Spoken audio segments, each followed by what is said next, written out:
Hello, Internet. Guess who remembered to record the very first time this year? Yeah. Alright. Woohoo! Welcome back to Weekly-ish D&D with Friends and our Dragonlance campaign. It should be good. If you're wondering why our chat is fractal, don't fucking ask us. We don't know. So yeah, our first title screen of the year, guys. You ready? I feel like I need a drum roll.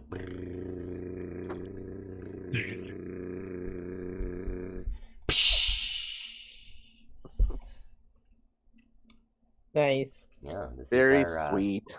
This is Shadow of the Dragon Tween. Tween. Yes, I know. I love the Tween. brush font. It's like little. Is it Zween? Yes, Lean. Zween. Yeah. Zween. We're listening to the band Ween on Halloween. That's a. It looks exactly like the N, so I guess it's a Zneen. What's the meme about the picture of the band Ween on Tatooine on Yes. Halloween? I haven't seen that one. Yeah, I missed that one. There's like 6 or 8 levels of it. It's big brain stuff. There's some wrinkle brain. Yeah, it's a tween listening to Tattoo by Ween on Tatooine. That's what it. Yep. Ah, It's important to stay in the loop so we understand the young people. indeed. All right, let me bring up. We've got baby chat down here in the corner. Maybe that's better. I don't know if that's more acceptable or not. Exit full screen. And let's bring up our game log as well. Oh. Here we go. Now hopefully you guys can see the game log and what should be a baby chat in the corner, but maybe I fucked that up. I don't see the game log.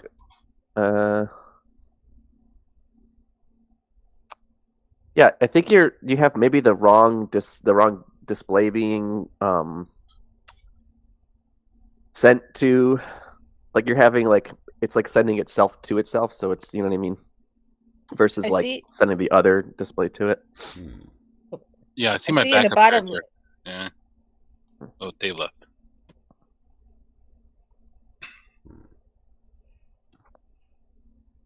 Strange. Still nothing, huh? You guys still don't see the game log in the bottom corner? Well, I'm sorry, not the game log. Right now it's in your characters. I must have bumped the button. Oh, on my okay. phone. Oh, I there do it see is. the game That should log. be the Yeah. game log. So you guys should see that in one corner. Dave's back. Okay. New year, same us. Let's see. So now I get to realize that I forgot all of the notes that I took this morning. No, I'm just kidding. I've actually got them this time. So our story sort of begins with the group of you surrounding a campfire, and you guys are all relating to each other exactly what it is that you've been doing. So to give you some background, I'm going to do a quick kind of history of the planet you're on, as is laid out in the book. I don't know how many of you guys actually read any of this stuff or didn't. I did. But it should be. I read only what you told me I could like read. the beginning, like up to chapter 1, pretty much. There may have been a few things in there that might be bordering on spoiler-ish, but I don't care because that's how the book was written. So like if you guys know it and you notice it, point it out, make fun of it. It's fine. Yeah, So, I didn't have any time to look into it. I had a crazy couple of weeks that are we can talk about another time. I'll give Oh, you guys the I edited version. procrastinated to the very last minute and did it up until 5:45 today. Nice. There you go. At the buzzer. Yes. So let's see. I will start you guys out here. Imagine, if you will, this is like our narrator for the movie. Like it's like this is Morgan Freeman, but I'm not going to even attempt to do the Morgan Freeman voice because I'll lose my shit laughing about halfway through. So while every world's history is vast and fractured with missing pieces and forgotten perspectives, Kryn's tale has been shattered by the global catastrophe called the Cataclysm. The world of Kryn was forged and destroyed, yet broken and scarred, it continued on. Most of its people, seeking merely to survive in their slowly healing lands, care little for eons past. but the sages who piece together fragments of the past focus on 3 periods: before the Cataclysm, BC, the Cataclysm itself, and the dire age since, called after Cataclysm, creatively enough. So before the Cataclysm, Kryn's earliest centuries have now passed into mytho-history. The story begins in the Age of Starbirth, when the gods forged the world from primordial chaos. This period's records are mere legends and scriptures, and few credit their details as fact. Next came the Age of Dreams, a time when heroes battled the forces of evil. Many modern cultures and institutions saw their origins in this era, including the Knights of Solamnia, the Mages of High Sorcery, and the Dwarven Kingdom of Thorbardin. Ironically, these cultures often dismiss one another's foundational stories as baseless myths, while fiercely insisting on the veracity of their own.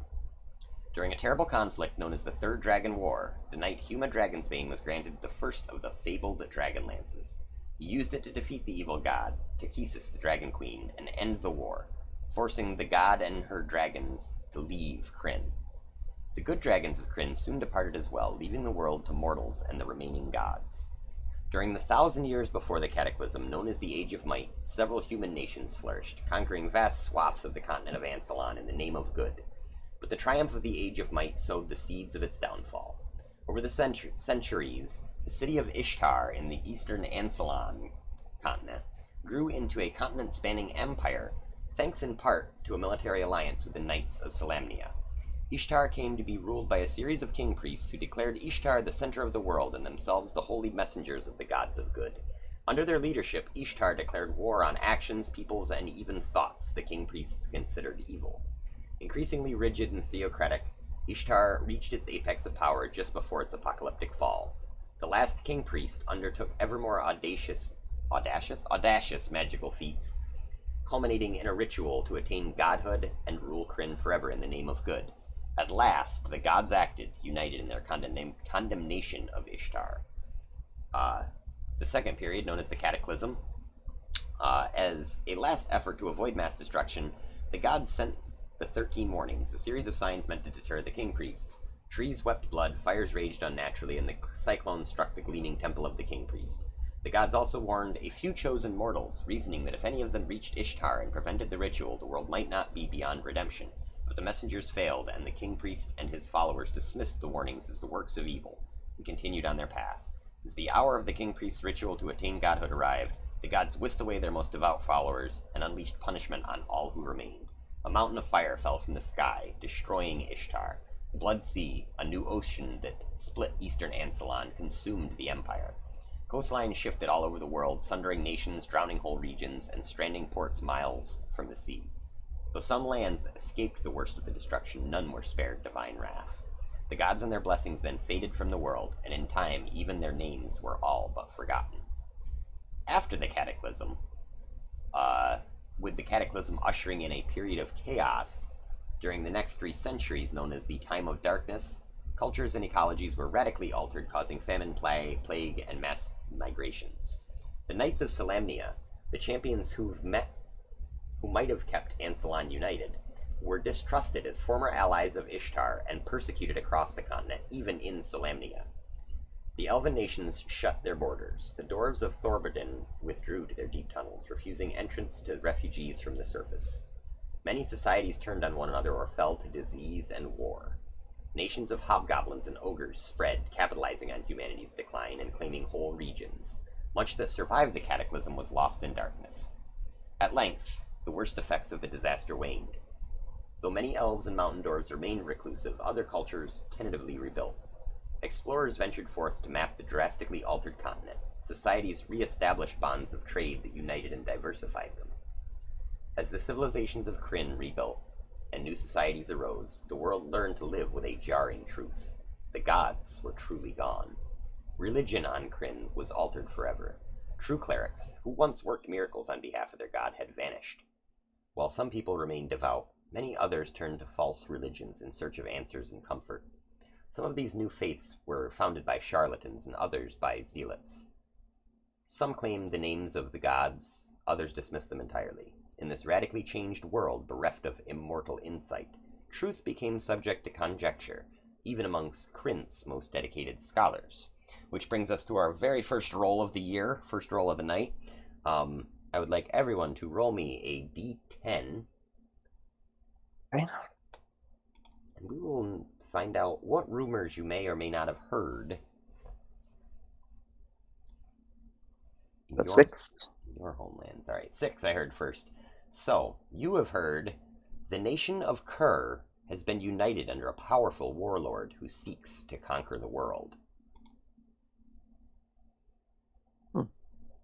I also rolled a 6. Okay, we're going to add 1 to it, because that's my solution for that. You have heard that a great fleet of elven ships was sighted heading west. The elves are retreating to their secret homeland. I got a 9. Oh,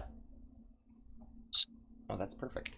You've heard that members of the Mages of High Sorcery spread lies of dangers in the East to keep people isolated, scared, and under their secret control. And I don't know anyone's names yet on this log. Oh no.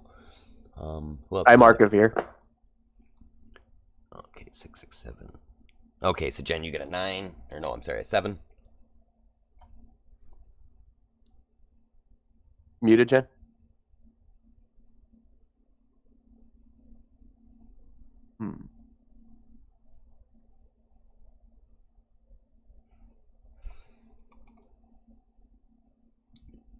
Oh, she must be logging back Oh, in. yeah, we lost her. Gotcha.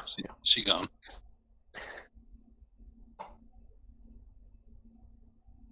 We already used 7, so I'm going to give her a +1 to her roll as well. Arbitrary numbers. Ah, she's back. Alright, sorry about that. So we already had a 7, so we're going to give you a +1 as well, Jen. So you've heard that travelers report sightings of cloaked lizard folk raiders. No one knows where they've come from or what they want.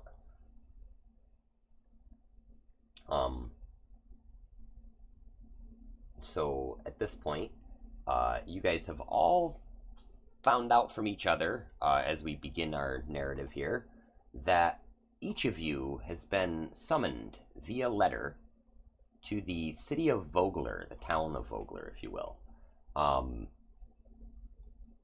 through a mutual connection that has recently passed away, sadly, and you've been invited to his funeral.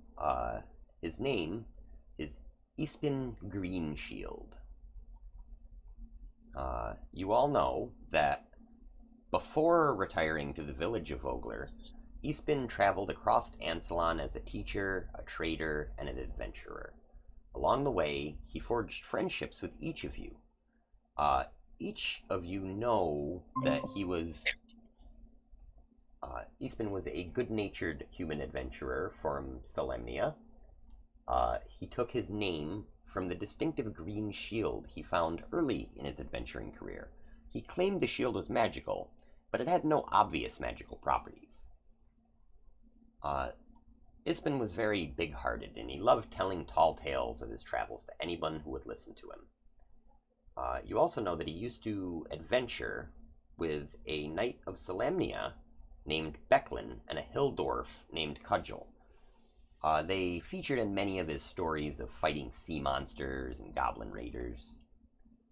Ispin retired, however, from traveling years ago, becoming a permanent resident of a little-known village in Solemnia called Vogler. Now I get to do my first cool nifty effect. Bam.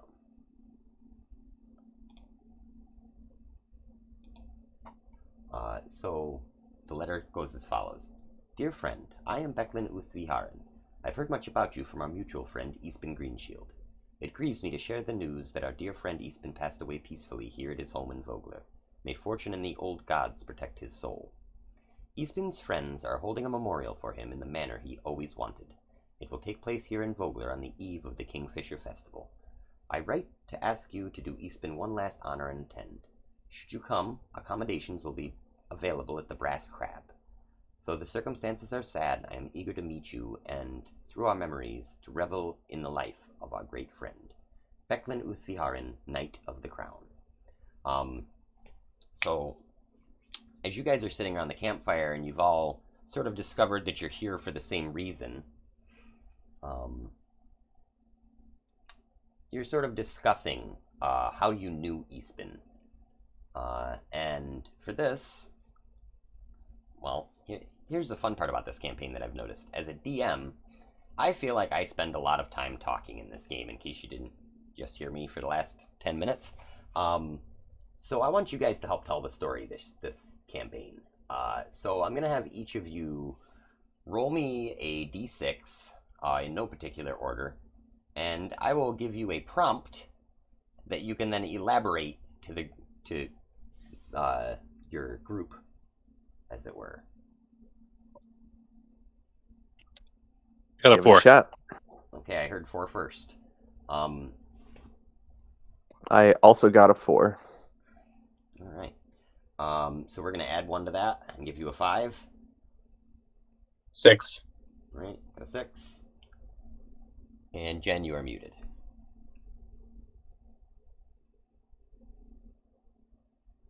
Oh, her mic is not working. I just got a message. Well, shucks. Here, I'll assign you one. So who had the 4? That was, I don't know anybody's avatars or anything yet. I'm Balcom. Balcom. Okay, so Balcom got a 4. Balcom, when Ispin visited your homeland, he brought with him goods and stories from far-off lands, and he'd come back year after year. He taught you much about the world, all manner of things across the lands. So what sort of things did he teach you about specifically?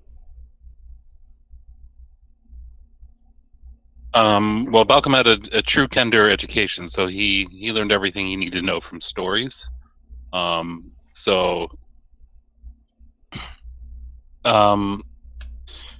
I think he learned from Balcom's stories to kind of be brave and and fearless, like Balcom told in this story. Awesome. Okay, so the 5 was Archivir, right? Yep. Yep, that's me. So Eastman spent a season with your family and taught you either swordplay, sailing, a language, or some other skill. Yes, it was the quarterstaff, actually. Excellent. Yeah, so he trained with you, did the old scene from Robin Hood, Prince of Thieves. Mm-hmm. Previous to that, I had only been trained hand to hand, but it was he that gave me a weapon. Okay. Runation. You and Ispin once competed for the same person's affections, only to discover each other's friendships. Could you elaborate on that? Well, yeah, it was pretty creepy because my friend at school was really too young for him, but I didn't really care anyway. And Can you hear me?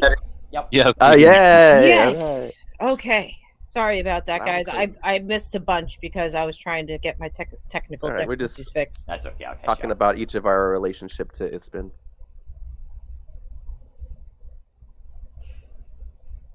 Oh, that was frustrating. She's like, well, it's okay though, because that person was stupid anyway, and he was pretty cool. He had a lot of stories. I don't know what he was doing with my parents though. Awesome.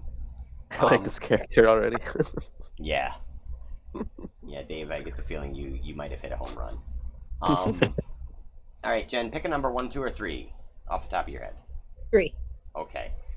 So Eastbin, this friend that you are going to meet in the village of Vogler, or that you're going to send off on his funeral in the village of Vogler, one time he tracked you down just to return something precious that a thief stole from you.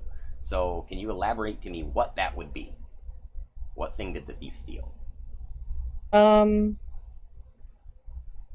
He stole a memory of my my home that is very dear to me, a pendant. Awesome.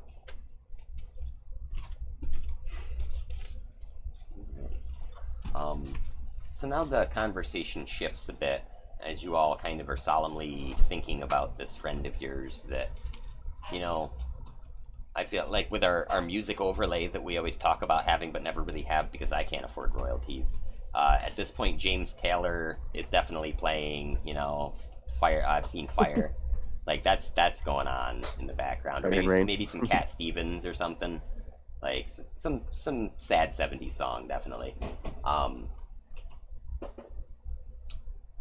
And now the conversation turns to what events had transpired in the last few days before you were headed here. And this could be either before or after you received Becklin's letter.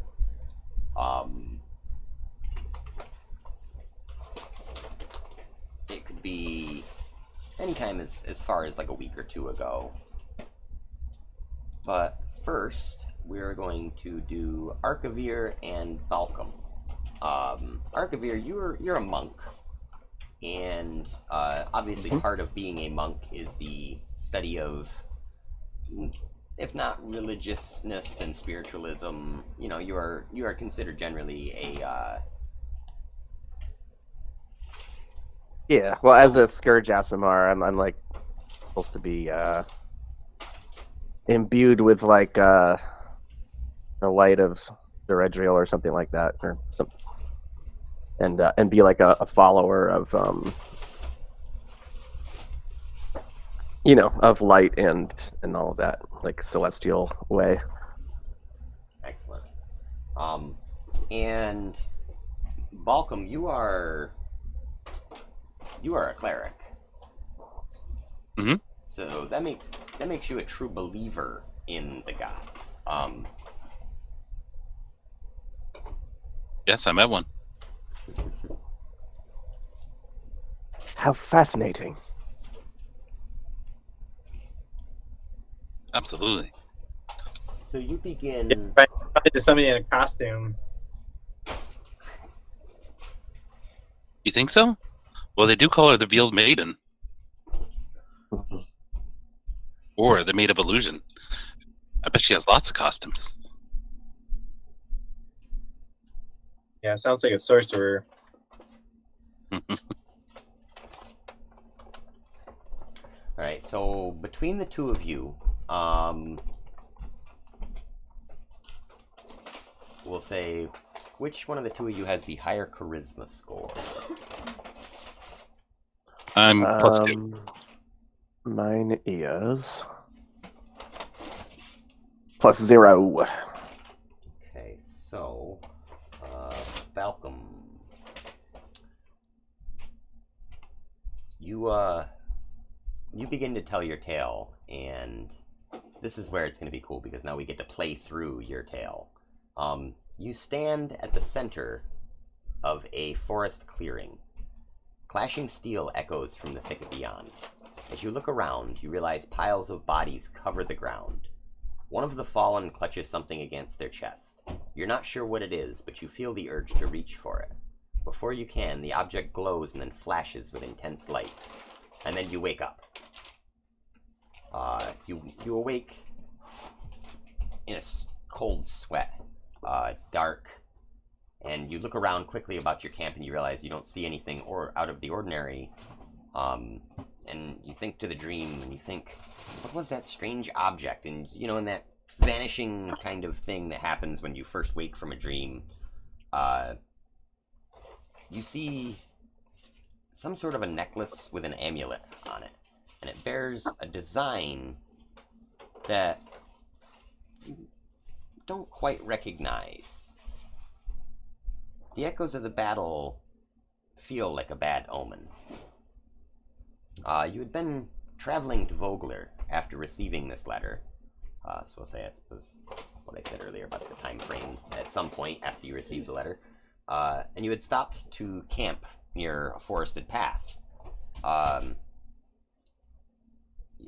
looking around your camp a bit more, you realize some of your things seem to be out of place, and a trail of them leads you across the path down into the underbrush. As you walk along, picking your things up, you reach a point, and maybe 100 feet away or so from your camp. The rest of your belongings that were missing are just discarded in a pile. Nothing seems to be missing or damaged. But you do find an item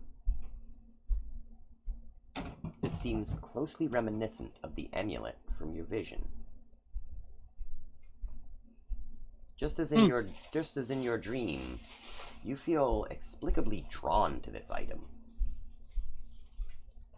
Someone must have dropped this. I better hold on to it for safekeeping. As soon as you touch the amulet, a pulse of divine energy ripples through you, causing the amulet to vanish from your hands.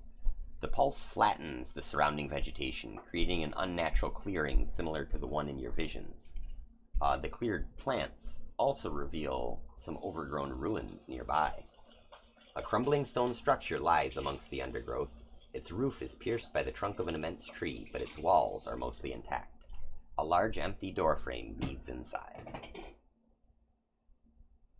Well, isn't that just curious? I go to the door. Okay. As you approach the door, you almost hear what sounds like voices inside, and as your head passes the threshold, the tree, visible from the outside, actually breaks through the ruin's marble floor and stretches through the collapsed ceiling. All around it, broken statues line the remaining walls, standing in crumbling alcoves. I'm going to need you to roll me a DC 12 Intelligence Religion check.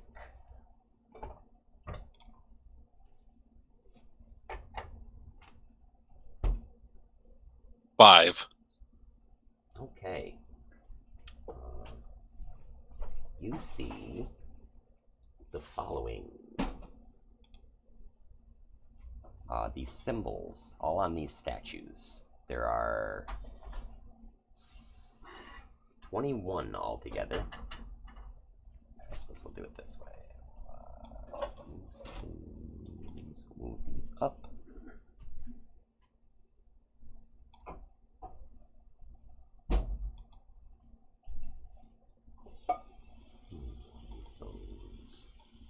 A little bit down.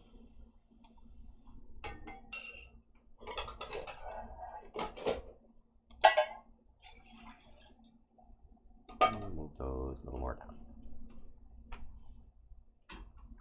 down. The first set of symbols that you see, all on these statues, give you a feeling of warmth, of comfort.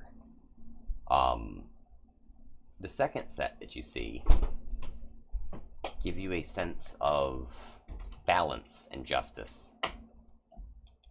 And the third set fill you with great fear and trepidation.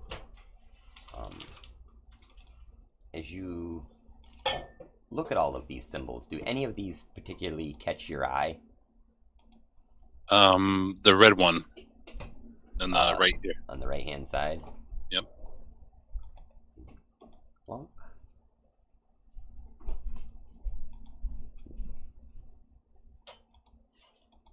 Those other two there.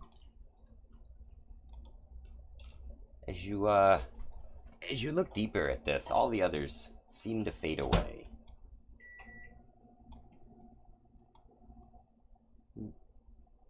Until only this one symbol is left. And you find yourself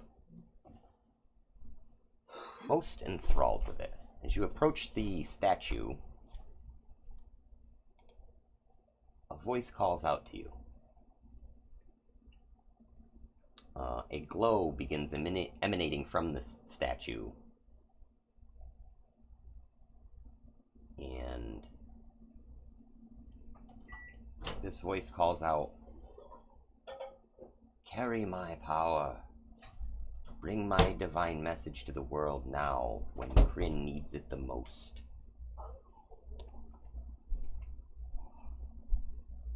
Okay, who are you?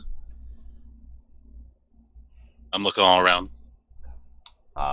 The voice voice does not answer. The amulet, the symbol on the front of the statue sort of pulls away, and you realize this is the amulet from your vision. And in full Fantasia mode, this thing floats over, the chain on the top of it opens up, and it floats down and over your neck. Then it rests and the glow fades. Whoever dropped this will never believe that this happened.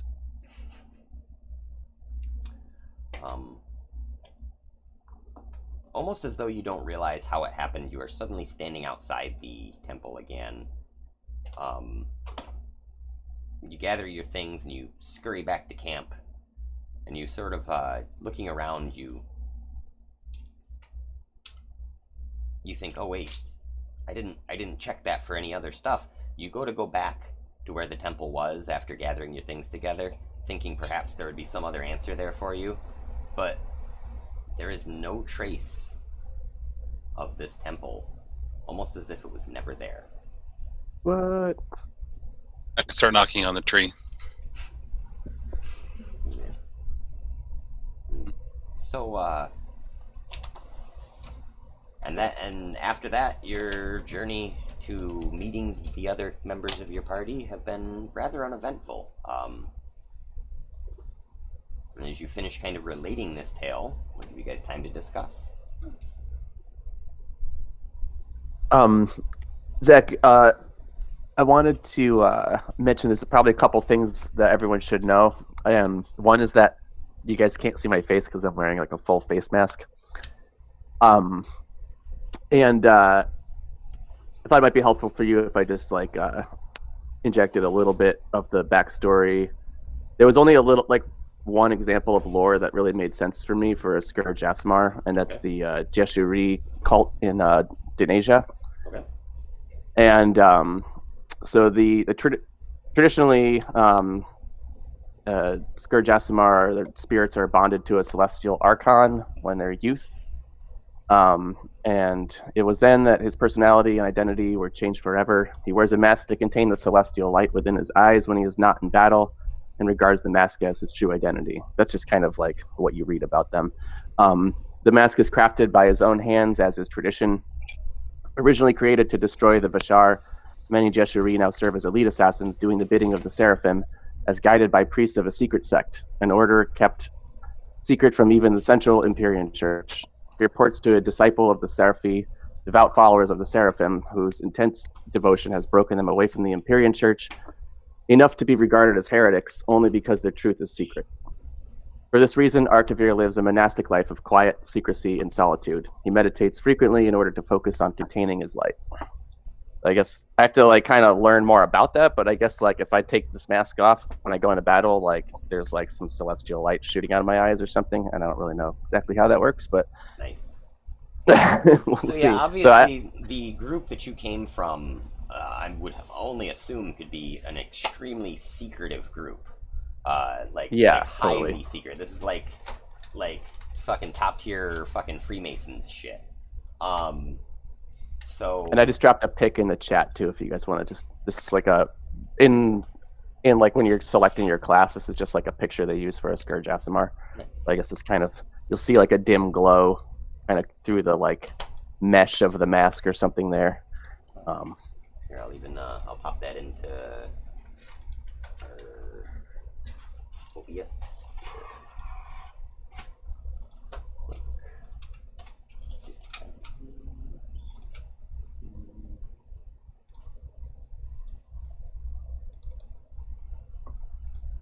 So Yeah, it's there you go. something like that.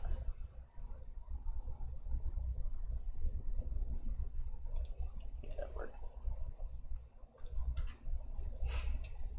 So, now, did that say that you had a vow of silence? Is that, or was that just of? I didn't read anything about that. Okay.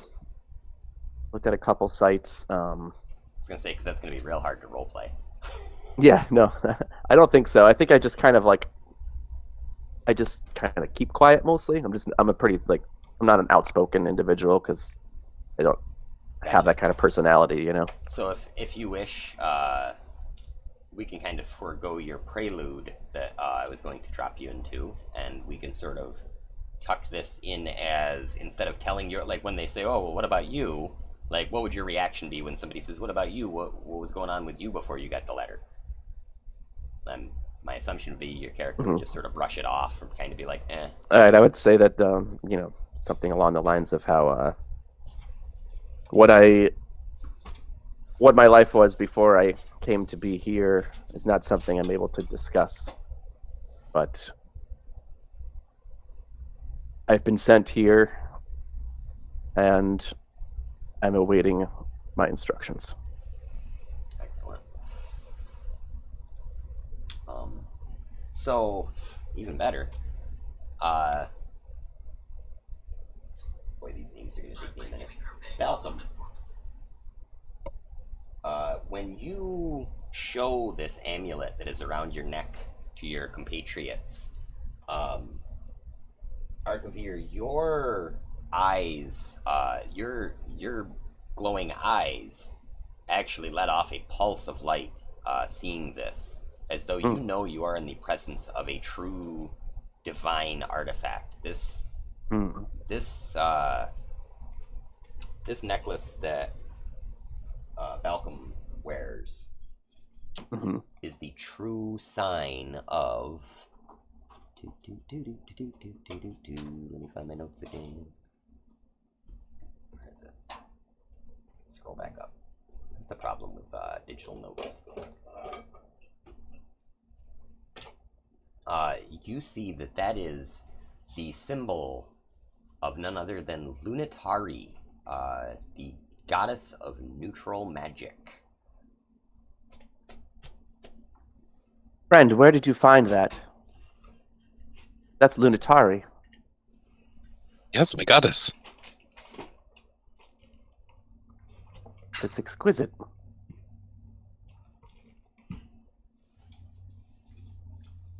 Yeah. Very nice.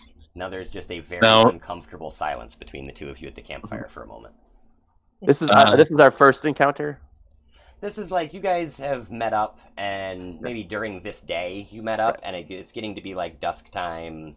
You're like camping out for the night. You're just kind of getting to know each other. Like, oh, okay, But fellow travelers. we met before he found that, or no?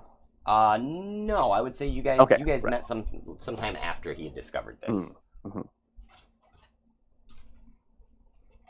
As a matter of fact, maybe you actually probably came upon Malcolm first before you two ran into the others. Which is a good time to transition to scrolling farther. Ruination. You would know, as your magical background, and as we discussed in our session 0, the which I still haven't posted, your background is one of a little bit of family distress, you said, right? Yeah. Okay, so your goal has been to discover everything you can about this Mages of High Sorcery, because as much as I imagine like you do anything else, you sort of throw yourself into it. Yeah. So when you began your research, you learned some simple facts that are kind of widely known about the mages. That they harness the magical power of the 3 moons of Kryn, Solinari the white, Lunatari the red, and Nuitari the black. Those blessed by the moons often show talent for magic, and with proper training can become apprentice mages, but to be accepted into one of the robed orders of the mages, you must officially join the Mages of High Sorcery and be subjected to the test of High Sorcery, wherein their dedication to the magical arts is challenged. Failing the test can be deadly, but those who dare to seek magical power without passing the test are often branded as renegades and enemies of the mages. Tonight is an important night. Ahead of you rises the Barb, a jagged, half-ruined spire of gray stone. Many who aspire to join the Mages of High Sorcery have come here to prove their magical proficiency. The Barb is usually nothing more than a ruin, its construction predating the Cataclysm. But tonight, on the night of the Eye, when Kryn's 3 moons align, The ruin is alive with magic once more. Soft light shines from the archway leading into the structure. The arch opens into a large atrium lit with flaming sconces and adorned by grand tapestries depicting Kryn's 3 moons. Doors circle the room. The light of the moons cascades through broad windows high above. At the center of the room stands a serene-looking woman with long gray hair and red robes. She nods as you enter.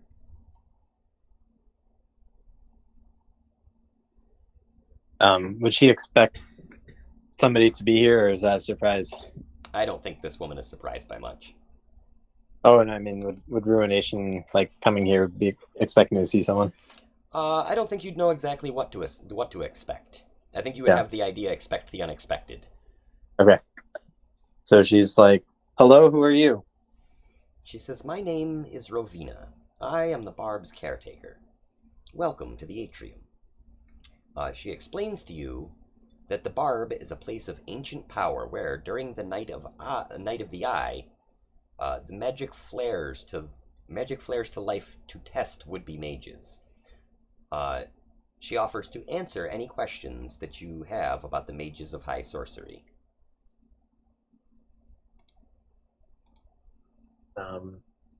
Like, are they really going to come after me if I keep studying magic without joining one of their houses? She sort of smiles and she says, while there are those that are quite strict amongst our order and believe that any use of magic outside of the school is a terrible, terrible defilation of the law, there are others, myself included, that understand that magic can be done for practical purposes. She says... Yeah, because I'm descended from dragons and devils, right? She smiles and she says, your visage gives you away, yes. So I can't help it. I'm just magic by nature.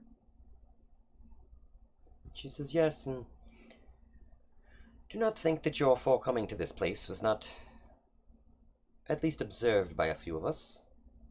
As is my way, I know all the new initiates before they've even put forth their first foot. She says, you have come seeking to learn the ways of magic and to understand whether or not you put yourself or your family in danger. Is this correct? Well, I don't care if I put my family in danger. They can handle it. But you don't work for them, do you? She says, no, of course not. We at the school do not work for anyone except for our own interests. We are a brotherhood, a sisterhood, and we acknowledge each other's abilities. Okay. Yeah, she gives kind of a suspicious but positive shrug. Sorry, bouncing back and forth between multiple open notes here. So, you look upon her red robes and you realize that she is obviously of one of the 3 orders you've heard of.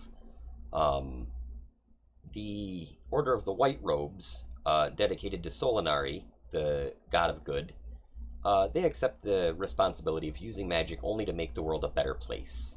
The path they walk is a narrow one, and almost daily a mage of the White Robes faces the agonizing decision of whether to intervene in the affairs of others for the greater good. The one who is wearing the red robes, Ravina, inspired by the neutral god Lunatari, the red robes help others when it suits them and use their gifts for their own enrichment as they desire. Mages of the red robe are expected to wield their power responsibly, represent their order faithfully, and uphold the balance between good and evil in their own actions and the world at large. You are thinking to yourself, you're very thankful she's not in black robes, as often reviled and feared in equal measure, the black robes follow the example of the evil god Nuitari. Or Nuitari? The Black Moon of Kryn.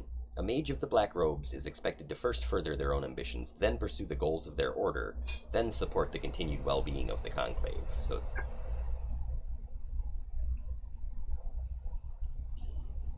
Any other set of notes? Um, did you have any other questions? She asks. Well, I want to learn more magic, but I don't want to. I definitely don't want to mess with any of those black robe guys. That's where I came from. She says, They know my parents too well anyway. each of our order is free to decide which order that they belong to. We've even had mages decide to change the color of their robes after 30, 40, 50 years. There's this one guy, he started out wearing gray, and the next thing I know, he was in white, and we didn't even have gray. What happens if I don't choose a robe? I'm just gonna keep learning the way that I have my whole life. I just want to get away from home. She says, well, the choice is ultimately yours. As a red robe, I'm not in a position to sway you in one direction or another. All I can tell you is be true to yourself, but the path to magical power lies here. And she points her arm towards a specific door.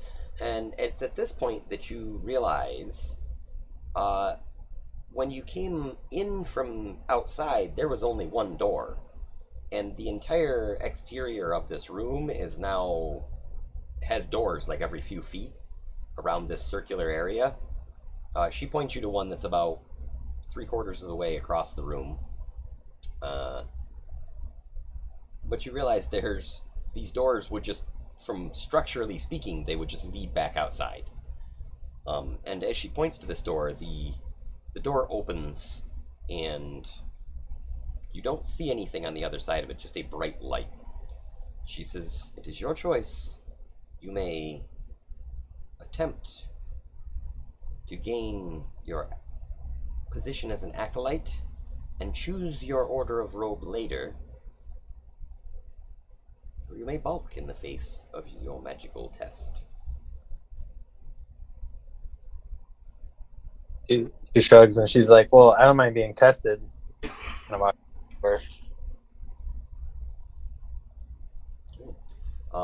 So as you approach the door,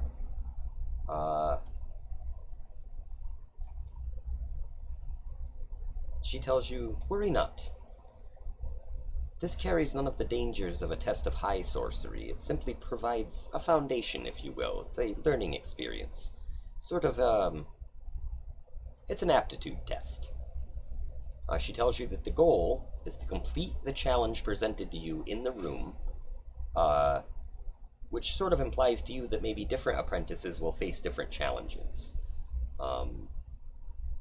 She tells you have until the Night of the Eye ends, at which point the rooms will vanish, expelling anyone inside. And so final decision, do you step through into the room and try to take the test, or do you leave? yeah, she steps through. Okay. The room you step into is circular, 100 feet in diameter, with a door on the wall opposite from where you are, and a pedestal in the center.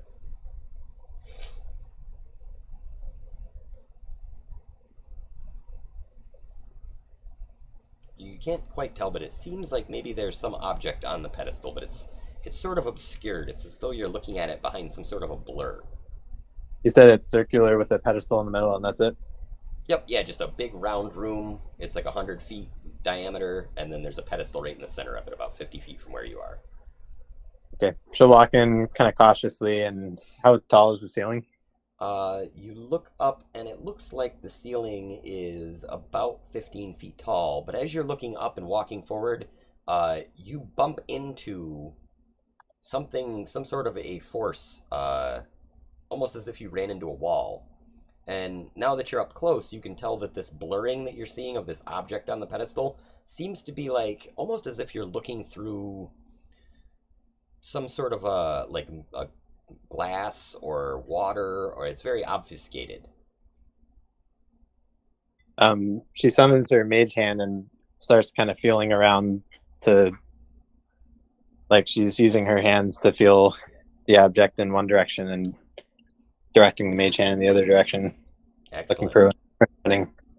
So your mage hand reveals quite quickly that there is a very simple maze in this room, just a circular maze, and you're able to quickly navigate the maze with the aid of your hand and make it to the center. And upon passing around the last corner, you avoid bumping your nose anymore.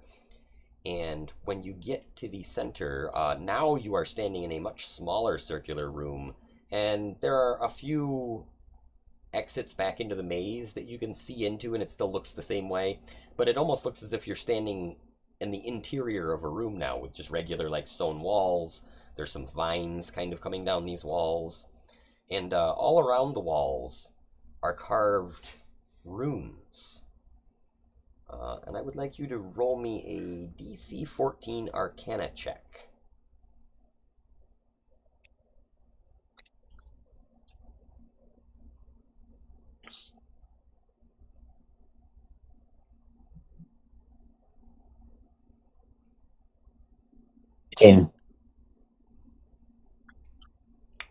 Okay, yeah, so you quickly recognize this as a series of glyphs that, when read in order, will cast the spell Knock.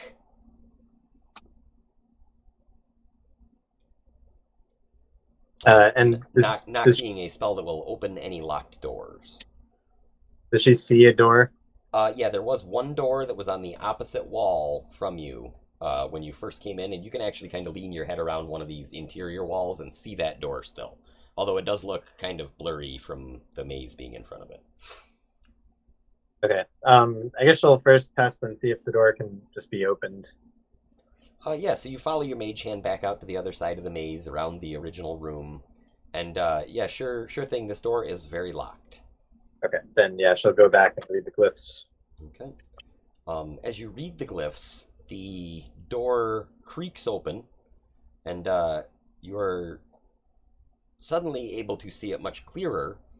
And on the pedestal in the center, where you are of the interior of this room where you're standing, you now see that there is a golden key that is glowing, like really like just pulsing with a glow. She'll kind of touch it with the mage hand first, but she's walking towards it to pick it up. Okay. Yeah, you touch it with the mage hand. It just wobbles on the stand a little bit. The mage hand picks it up, kind of juggles it for a second, sets it back down, gives you the thumbs up. Nice. Yeah, she'll pick it up. Okay. So yeah, you take that, and it seems that there is nothing else to this room other than just a door. So as you walk over to it, you see that you are stepping through the door and back outside of the barb, or back out into the atrium of the barb, I'm sorry, the original room that has lots of doors in it. And Rovina is standing there smiling, and she says, "You did quite well." She says, "Now, I will take the key, and I will give you your prize."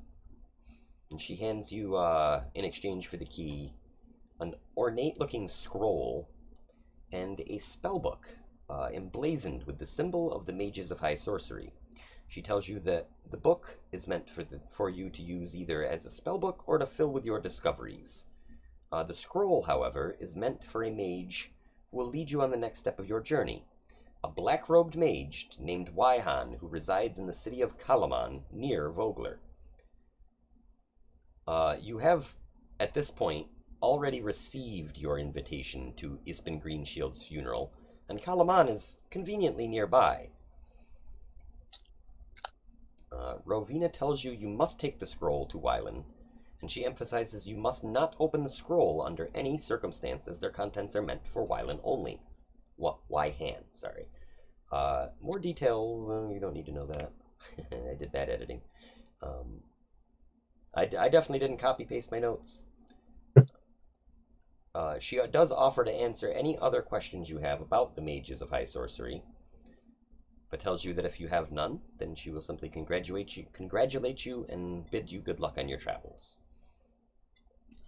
Here, I can. He's like, why can't I look in the scroll?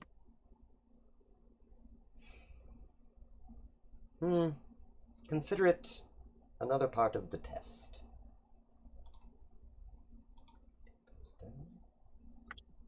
Is it a loyalty test to the Black Mages? Rovina just smiles. I'm Because sorry. I'm not. He's like, because I'm not loyal to those guys. She says, I understand, dear. All right, well, whatever.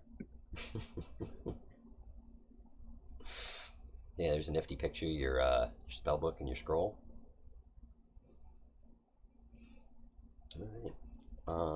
And now that's going to be where your flashback ends.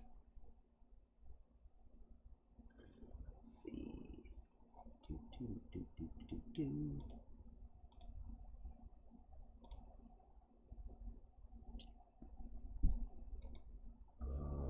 I know why the smaller one wasn't working. Aha, there we go. Now I got our baby chat working again, even though it's still split up all weird.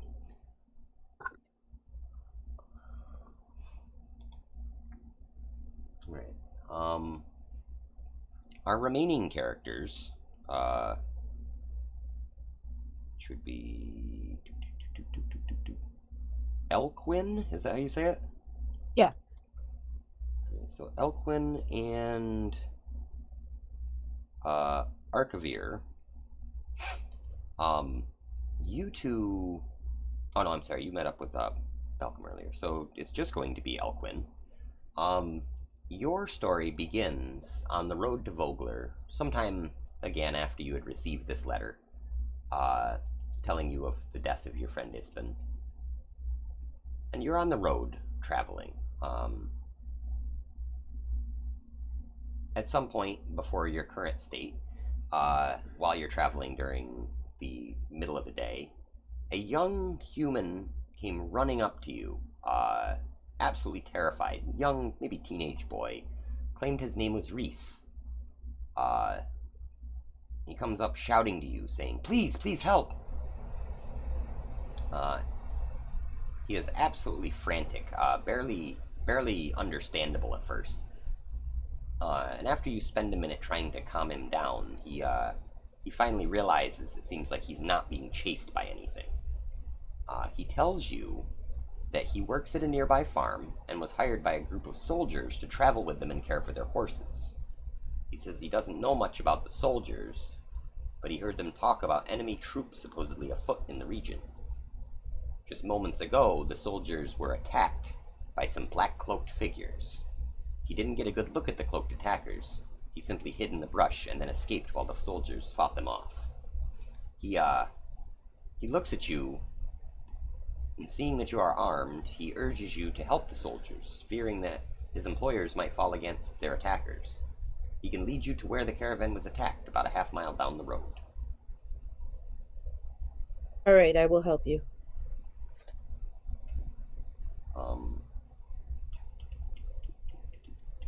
He leads you down the road, and he gets close to the place where he was ambushed, but then refuses to go any farther. He tells you that the soldiers should be just ahead, about a few hundred feet. When you sneak up upon this through the underbrush, you see that a wrecked wagon lies toppled, surrounded by armored corpses. Strange figures pick through the remains. From beneath the figures' dark cloaks jut scaly wings and sharp reptilian figures.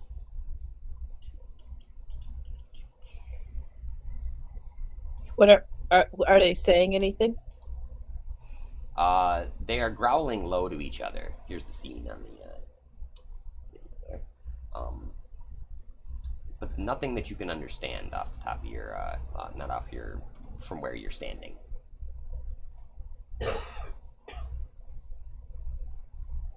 I try to sneak in closer to get a better look and to hear if I can understand what they're saying. Okay. Going to need you to roll me a dexterity stealth check.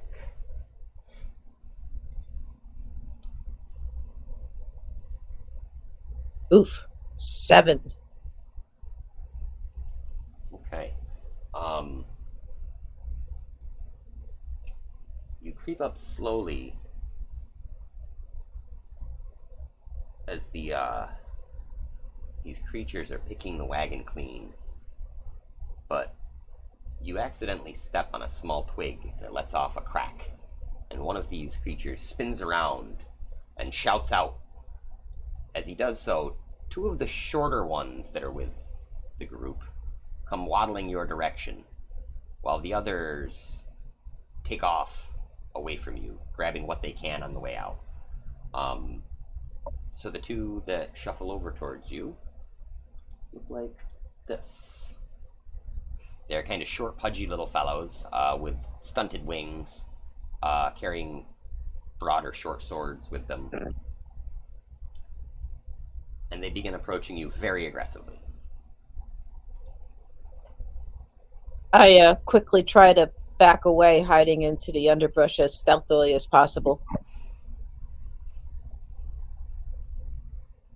Okay.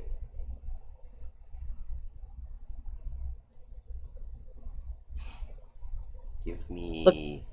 Trying to find, while I'm doing it, searching for an area of higher ground so I can get above them.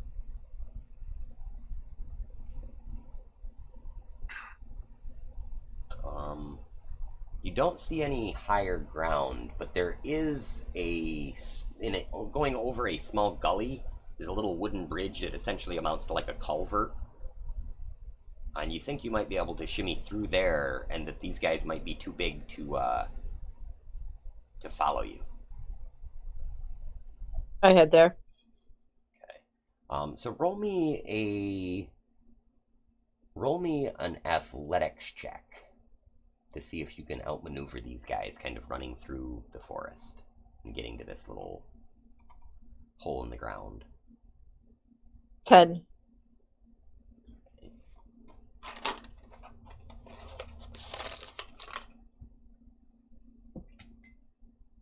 Okay.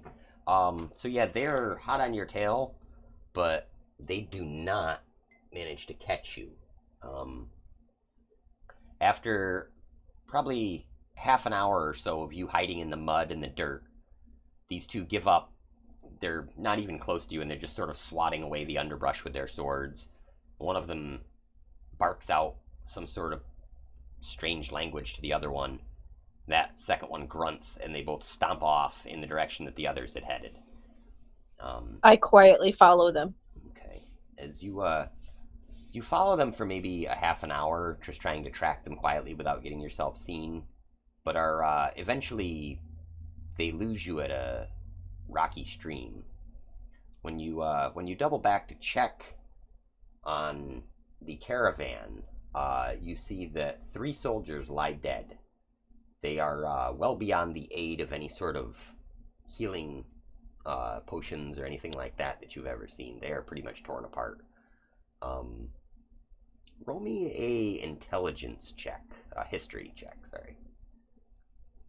DC 12. And that be a 10. Okay. You do notice their armor is emblazoned with some sort of symbols, but you don't recognize the symbols as meaning anything specific to you. As you're pawing through, trying to figure out who these guys were, one of them does have a piece of correspondence on him that states that they were investigating reports of nearby farmsteads being raided by strange creatures that match the descriptions of the creatures that attacked you.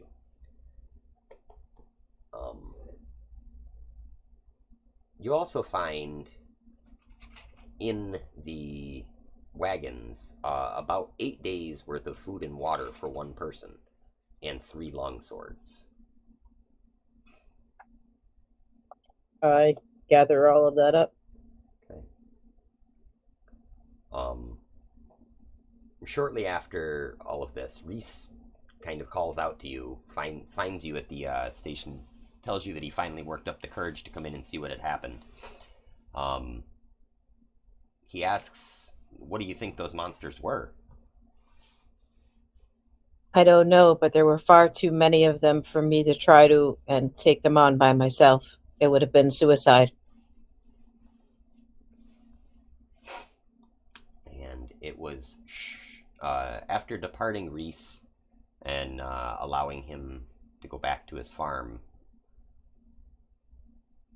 It was shortly after that that you came upon the rest of your group here.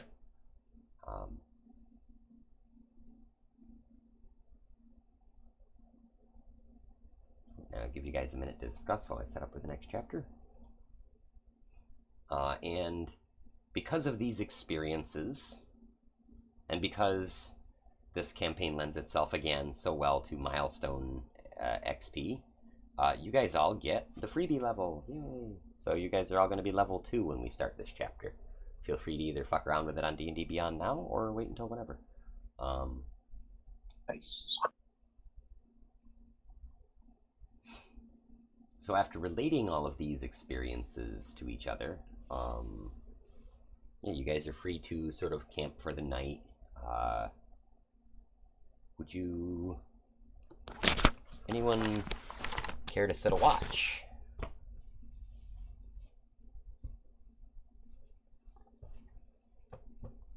Yeah. Ruination offers to watch in kind of the darkest part of the night. I'll go first. Elquin will go after. We'll go next, then after. Happy to take my turn as well.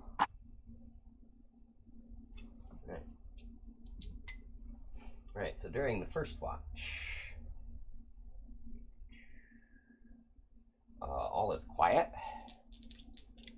During the second watch, During my watch, can I try to peek underneath the mask there? yeah. Roll me a stealth check. I am very curious. We'll say the DC is 12, because that's Arkavir's passive perception. 10. Okay. Arkavir, you awake in the middle of the night with Balcom's hand slowly lifting the mask. I'm at first extremely still, and then I just like snap and grab his wrist. And Yeah, the bug on you. Glad it's gone. Let go of his wrist, and I stand up and straighten my clothes. Yeah, you're welcome. Mm-hmm. Anyways, back to watching. When I grabbed his wrist, like there was like a little bit of like a light coming out, like what the fuck, you know. But it's since toned down. There is a very specific sound effect from the game Zombies Ate My Neighbors that I'm thinking of. Hang on. Let's see if I can find it. Anyway, let's see. And the second watch, you do hear some far off noise, like some, but it's like the sound of almost as if there is a large number of people moving, like caravan style. But it seems like the sounds are coming from very far away, like maybe even miles away, and just echoing. For the third watch,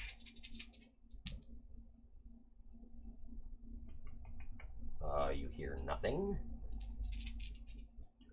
Fourth watch.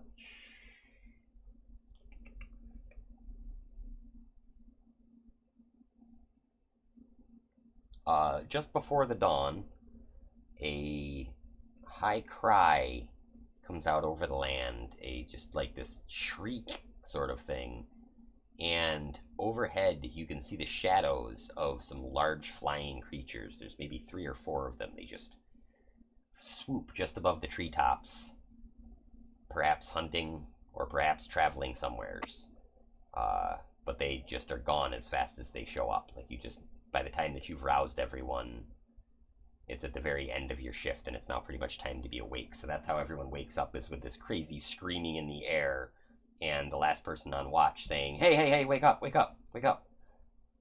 So it's a high alert for breakfast, but it seems to calm down right away.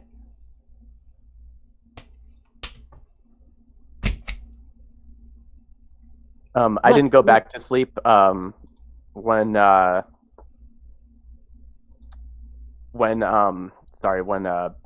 Malcolm wakes up. I'm just in like a meditating pose, but just like staring. Malcolm slept like a baby.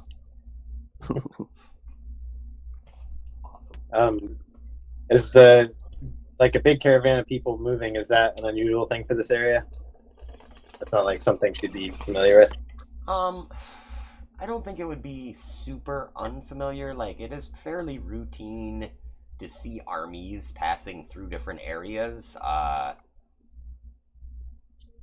at the same time, it's always a reason for concern.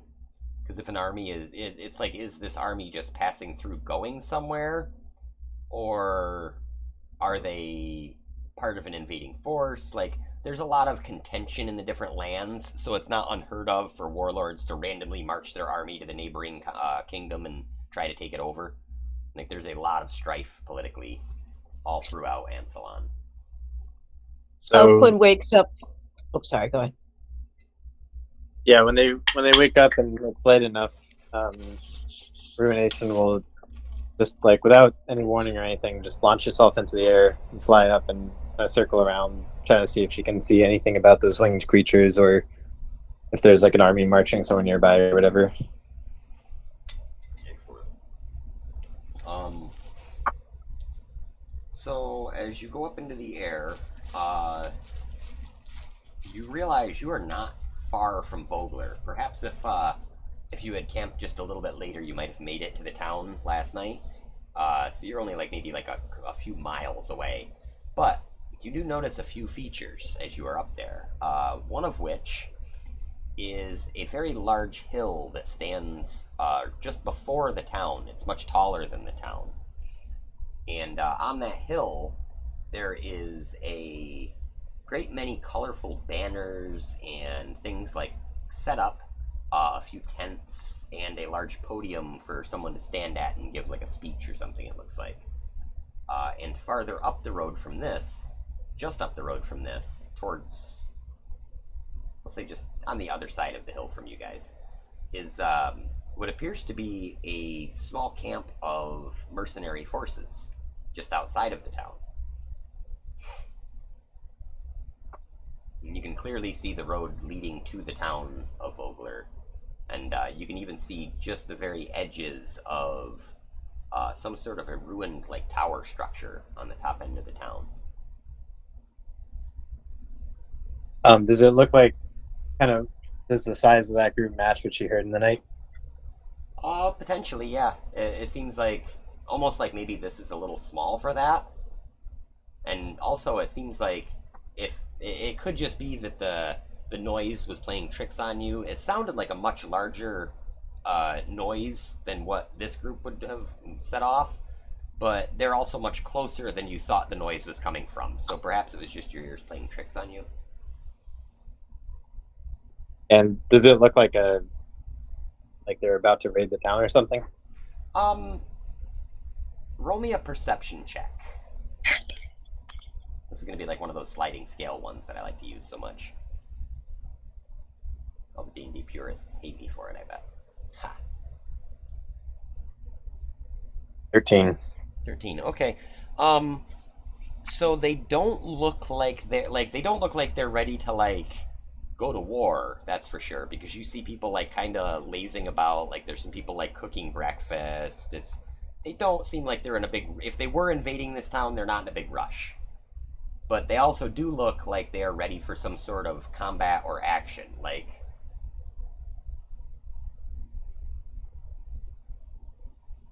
and she doesn't see anything of the creatures that were flying? no, they are not anywhere to be seen. They seem to have just rocketed off into the distance. They were gone faster than you could even get up into the air. Cool. I think the only thing of this that she would relay to the group is basically if there's a way that they can get to town without walking through those mercenaries, that's what she wants to do. Yeah, they're several hundred feet off the main path. You think that you could probably just travel right down the main path and not come into contact with them, or at least only have to be off the path a few feet. You know, you go off into the other side of the path in the woods, and you'd probably be fine. Cool.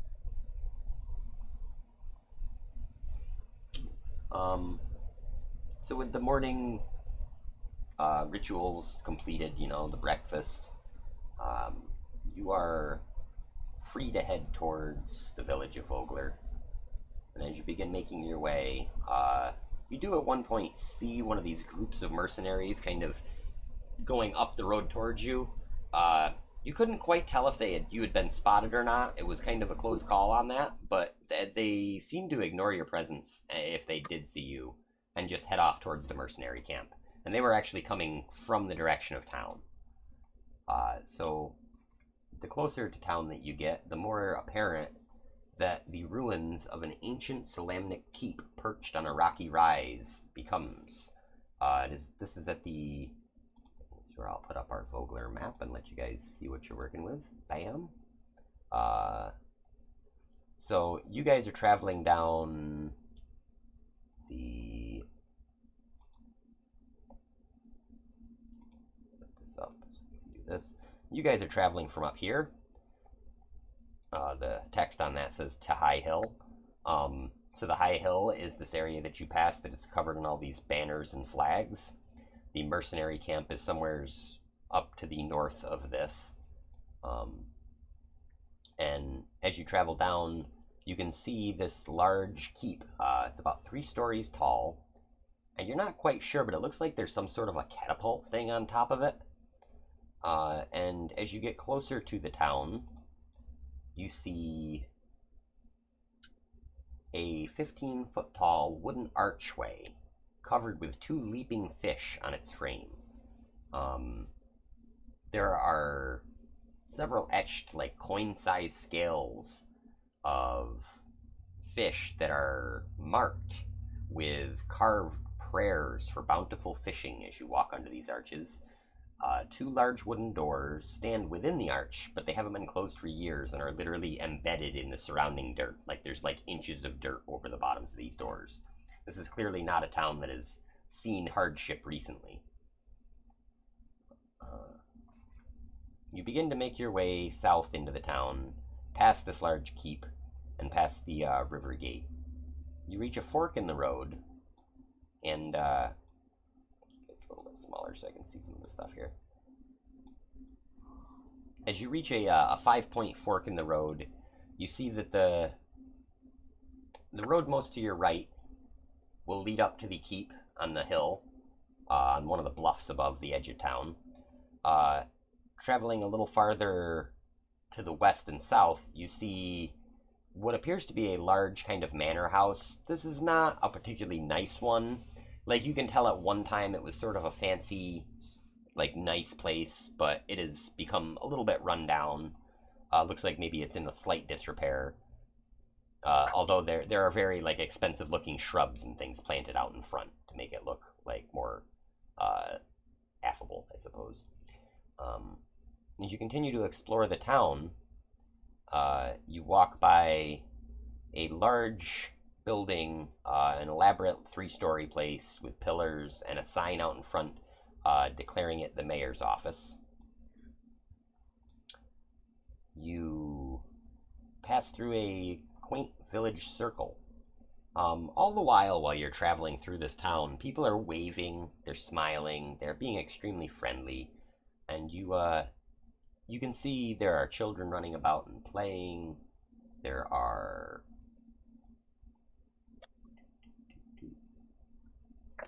Sorry, I'm trying to find a picture. There we go. You know, there are people running all about the streets. There are bands playing. And at one point, you're not entirely sure, but one of you thinks you hear some of the locals kind of chatting about you as they examine you when you walk by. And they give you kind of a solemn but friendly nod. And you hear one of them say something like, "Must be friends of Ispin's. He knew people from all walks of life, you know. In particular, the Triton and the Tiefling are getting extremely strange looks. The Kender, not so much, but they're not used to sights such as those of fiendish descent or those of The ocean depths. celestial or the ocean depths either. Yeah, like, and a Kender would be kind of an odd sight to some extent. Like, it would be a little bit more rare than seeing a person because they do tend to be a little bit like secretive, I suppose. Like, they tend to be a little withdrawn from human society, but that's nothing compared to the looks the rest of you are getting. But people don't seem to like be judging. They're just looking like, huh, that's strange. Never seen one of those before. Elquin's used to it. She knows she's not even from this plane. Yeah, and you are able to continue traveling unimpeded. No one stops you or bothers you. The most interaction you really get is just a friendly wave here and there.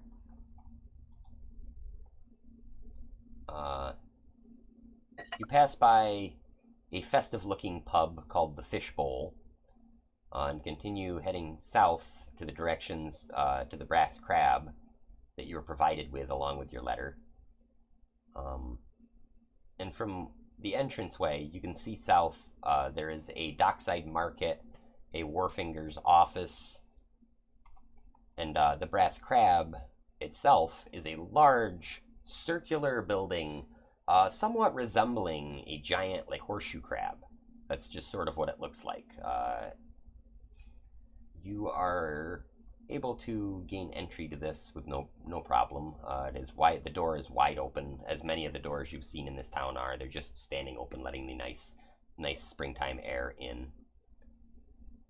And as you enter, a large Ergothian woman introduces herself as Yalmi. She is a human of Ergothian descent, I should say. She smiles at all of you and says, "Well, you must be here for the funeral. It's a sad day, and we'll all be missing Ispen quite badly. What can I get you to drink? It'll be on the house." She sort of points to a menu that has several different cocktails listed. There's food listed.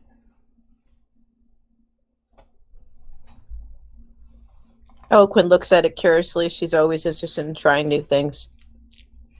I'll have the house special. Yalmi smiles, winks at you, and says, "Right, got one coming right up." Nation orders the fanciest tea and basically whatever looks fanciest. She says, "Oh, you're one of rare tastes." Yeah, well, Eloquent asks for what the barkeep thinks is her favorite. She smiles warmly at you. Says, "That's an easy one, lass." And she pulls from her brassiere a oversized flask of some sort. Takes a big swig off from this flask and just sets it in front of you on the bar. She sort of lets out a small burp. Oh. Elquin shrugs and takes a sip. Stuff burns like absolute fire. That is like, make me a Constitution saving throw to make sure that you can handle liquor. Actually, Dave, I'm going to need Ruination to make a Constitution saving throw also to see if the taste of the tea is something that appeases her palate. I had a 15. Okay, yeah, you are able to keep the liquor down with no problem and keep a fairly straight face. I struggle to hold back a cough. My eyes water a little bit, and I give a wobbly smile and say, Yalmi laughs, slaps her knee. Sorry, what was that, Dave? 15 for Ruination. Okay, the tea is absolutely delightful. You weren't really sure if you were going to like it because you'd never heard of it before, but you knew it had to be good because it was expensive, and you were right. Nice. Malcolm, you are absolutely enthralled with the dish that is brought out from the kitchen for you. The house special. It is essentially a combination. It's like if you could take food and make a Boilermaker out of it. Like it's like food that you drop in other food and then you eat quickly, and then there's a drink that you follow it with. Yalmi explains how it all works. Ooh, this is good. Eloquent is just absolutely fascinated by this. It's like, whoa. Looking around the room, it is lightly populated at the moment. Yalmi tells you that many of the people who are handling the funeral arrangements are out. Um, in particular, she says Becklin. Becklin will want to be talking to you, and probably Cudgel as well. They were closest with Ispin here in the village. It's a good lass, that Becklin. She's done her best to take care of all of us. I know many of the people distrust the knights, the Order of the Salamnic Knights, but she's always been good to us. You continue to kind of scan the room, and your eyes rest now on two things. One appears to be some sort of a bard that is sleeping in the corner with his neck at a very uncomfortable angle, still cradling his guitar. And every once in a while, he'll sort of sit up and snort and let out a few chords and sing like half a line of a song and then slump over drunkenly again. And you're not sure, but a couple of times you think he actually mentions Ispin's name. Says like he's starting to sing a song of Ispin, but then he just passes out again. Yalmi kind of looks and she says, That's Brad. He's taken it very hard." And the other thing that you notice is a large tapestry that is hanging up on the wall adjacent to the fireplace. This tapestry shows two enormous crabs locked in combat. Beautifully woven silks show the waves splashing onto the shore of the drawing while the crabs battle it out. Yalmi notices you looking at this and she says, "Oh, that old thing. We always get a lot of comments on it, but honestly, I don't even know where I got it from. So long ago. I named the one on the left Fancy, and the one on the right's Gorgeous George. If the locals get drunk enough, I've seen them put bets on who's gonna win."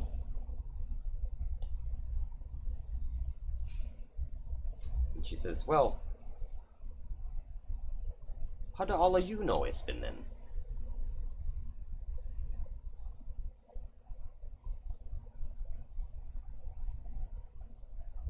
When she says the she's ruination is like clearly it's Gorgeous George.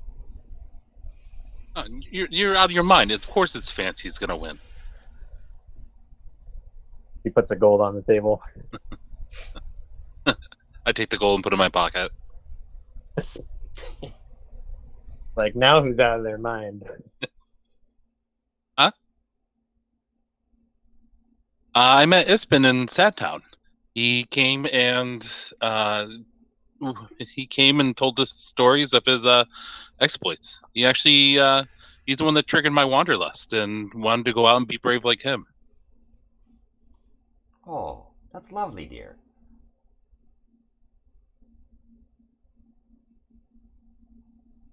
I don't know. He was always just he would come and go.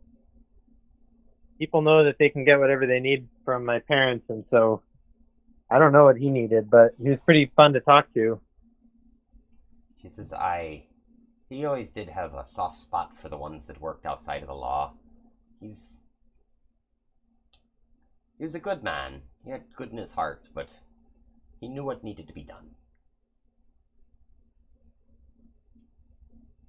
Ispin was the first person I met when I came to this place that was kind to me. He returned a piece of my homeland to me that was quite dear to me that was stolen. Let me guess. From a pirate or a thief? Yes. He had a way of tracking him down. He did. Something about him. He could never walk away from a person who had been done wrong. And she's kind of, as she's saying this, she's smiling, and like you can tell she's now thinking of her own stories of Ispen. And it just now, when she's kind of a silence falls over the conversation for a second, the door is already open, so it doesn't slam open because that would be a trope. And in walks a woman wearing full plate mail armor. Elquin, you instantly recognize this armor as matching the armor on the soldiers that you had seen killed. And the woman walks up and removes her horned helmet, sets it on the bar. She looks over at the barkeep and smiles. She says, "The usual, Yalmi. I'll have the usual, thanks. Now, you four must be let's see, you're Elquin." She points to Elquin. And she says, "You're Balcom." Points to Balcom. And she says, I wait. She says, "Now, I'm going to say your Ruination, yes?" And points to, not Ruination. Points to Archivir.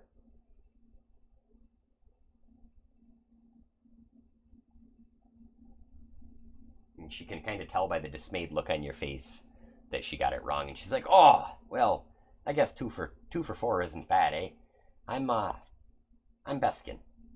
Beskin von Uthrin." Forgot her own name for a second there. Who's Baron?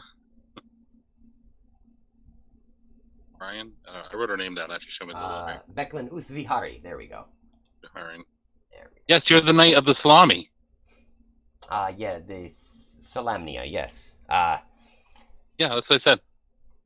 Well, yes, I'm the only one of my order in the area, but we're not as many as we used to be long ago. But we like to hold the old traditions. We keep the weak protected. We make sure that everyone gets to eat. She says, "So the funeral arrangements, they're going to be at dusk, so you've got some time to explore the village if you wish. If you want, I can send Miss Squire out to you, and he can show you about. Or if you'd rather just relax from your travels, there's definitely lodging. It's been made sure that all of his final arrangements would be taken care of here in town. There's room and board here for you, and also at the Fishbowl if you wish to stay there as well." Thank you, Becklin. Yes, what's your squire's name? I'd love to take a walk about town. I too would like to wander the town. That would be Darrett. He's a good boy. He's not quite come of age yet, but he's working on it. He's got some muscles to build. Don't worry, I've been training him though. He's a good boy. Yes, he could definitely show you about. Let me send him here, and I've got a few more things to take care of. Cudgel had to head out of town. She had to go meet with her mercenary group, but she should be back later this evening, just before the funeral.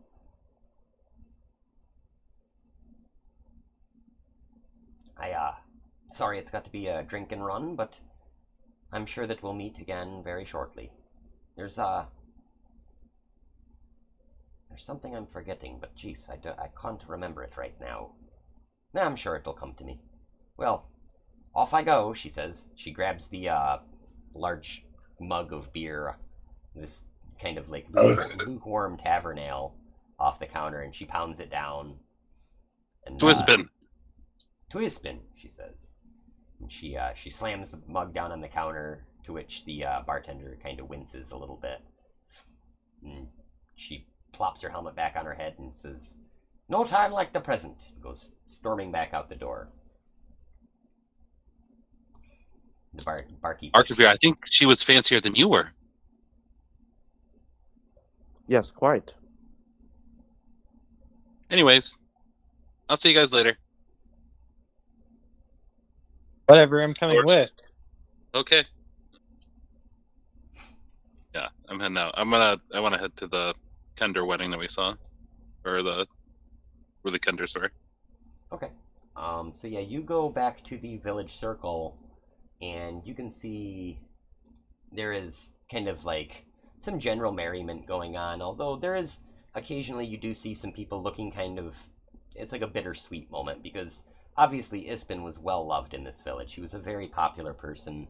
And as you're walking through the crowd, you can actually hear people telling stories of Ispin and discussing how they met him and how he was a good friend to them. And there's lots of little like almost like arts and crafts booths set up, and everyone that's involved, there's no one charging for anything. This is a very community event. People are giving things away. They're giving away little reminders of Ispin. Like at one point, a young girl runs up and pins what looks like a small green shield. It's just a small, like a brass pin. It's only about an inch across, but she pins one on each of you that are traveling through the town. Now, are all four of you wandering about the town? I am. Okay. So Yeah, I don't hang out at bars, so I'm coming along. All right. So wherever any of you would like to go, as you can see, there are several spots. There is Thornwall Keep, the River Gate, the Mayor's Home, the Village Circle, the Fishbowl, the Wharf, etc. There is at the southern end of town, you can kind of see what looks like a bridge that is not quite complete, with some strange rigging and things attached to it. So if you want to investigate any of these places, now is the time to accomplish that.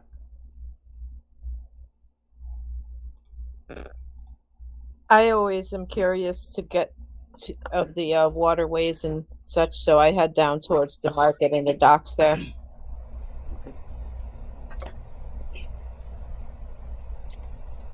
So when you arrive at the market, you can see that across from a busy wharf is the collection of stalls and vendors selling fresh river fish, fishing supplies, crafts, a bounty of the local farms, all manner of mundane equipment.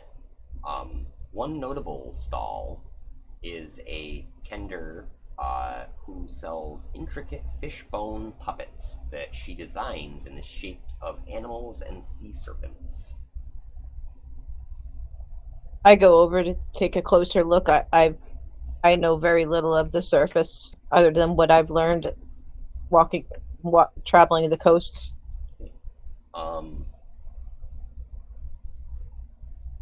So as you examine these, I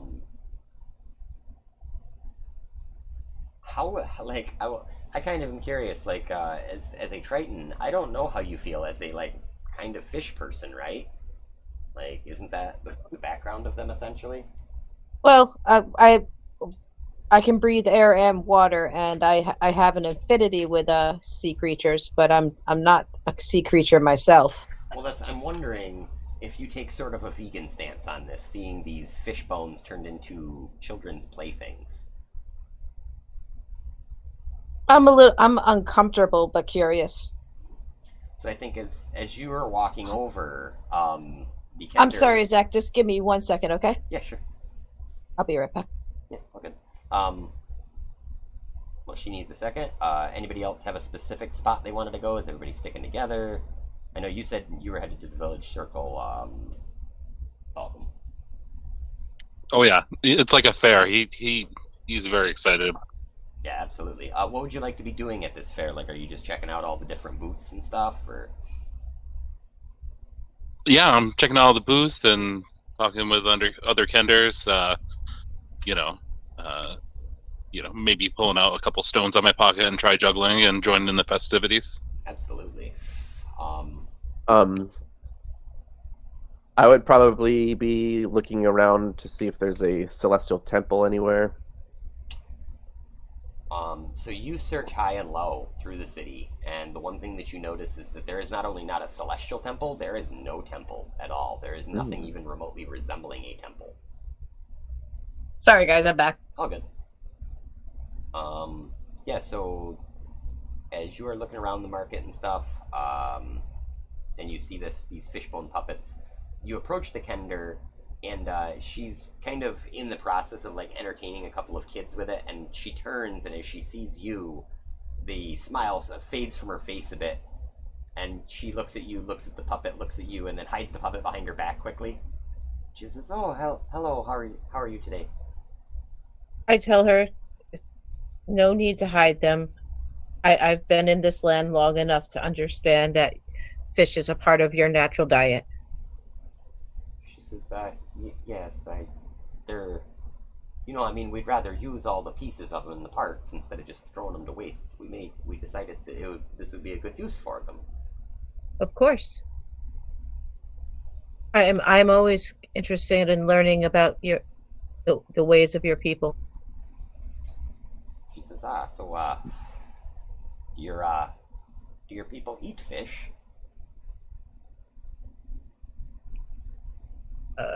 I'm not honestly sure. Well, I mean, that's a judgment call on your part. There's probably Tritons that eat fish and Tritons that don't eat fish. I don't know, maybe there's some Kelpies. No. Well, there's fish that eat fish, so. Yeah, yeah. True. Fish eat That's fish. very true. It's a not really fish world. That's what the Tritons say. It's a fish world. We certainly do if necessary, but I tend to avoid it if I can.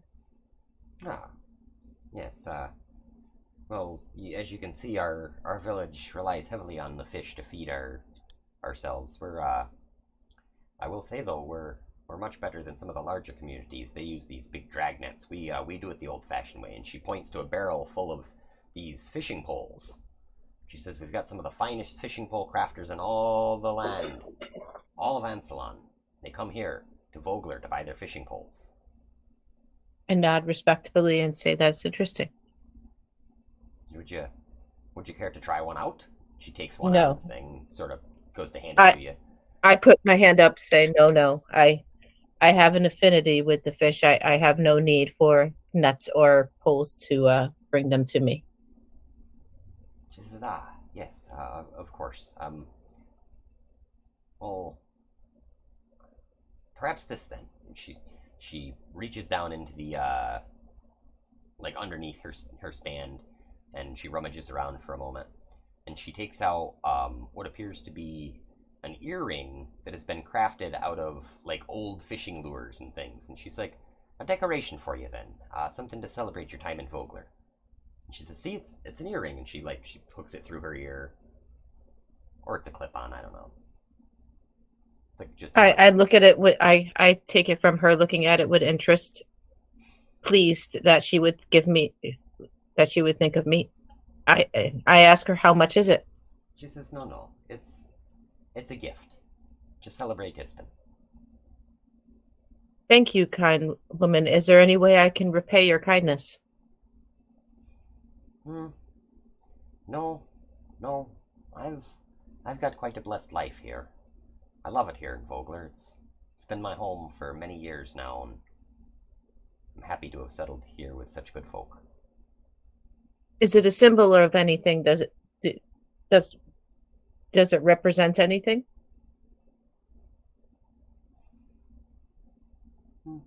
It's just a trinket that I made. I make a lot of them. She pulls out several more of them that are kind of like these. They literally look like somebody like broke a fishing lure and she's crafted it into various things. Like one looks kind of like a fairy.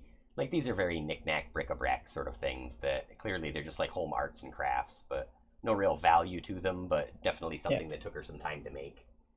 What does mine look like again?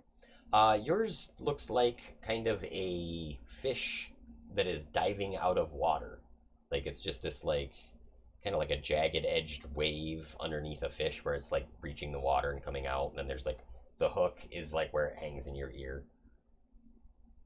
I say to her, "It is lovely. I will cherish it because you crafted it and gave it to me as a gift."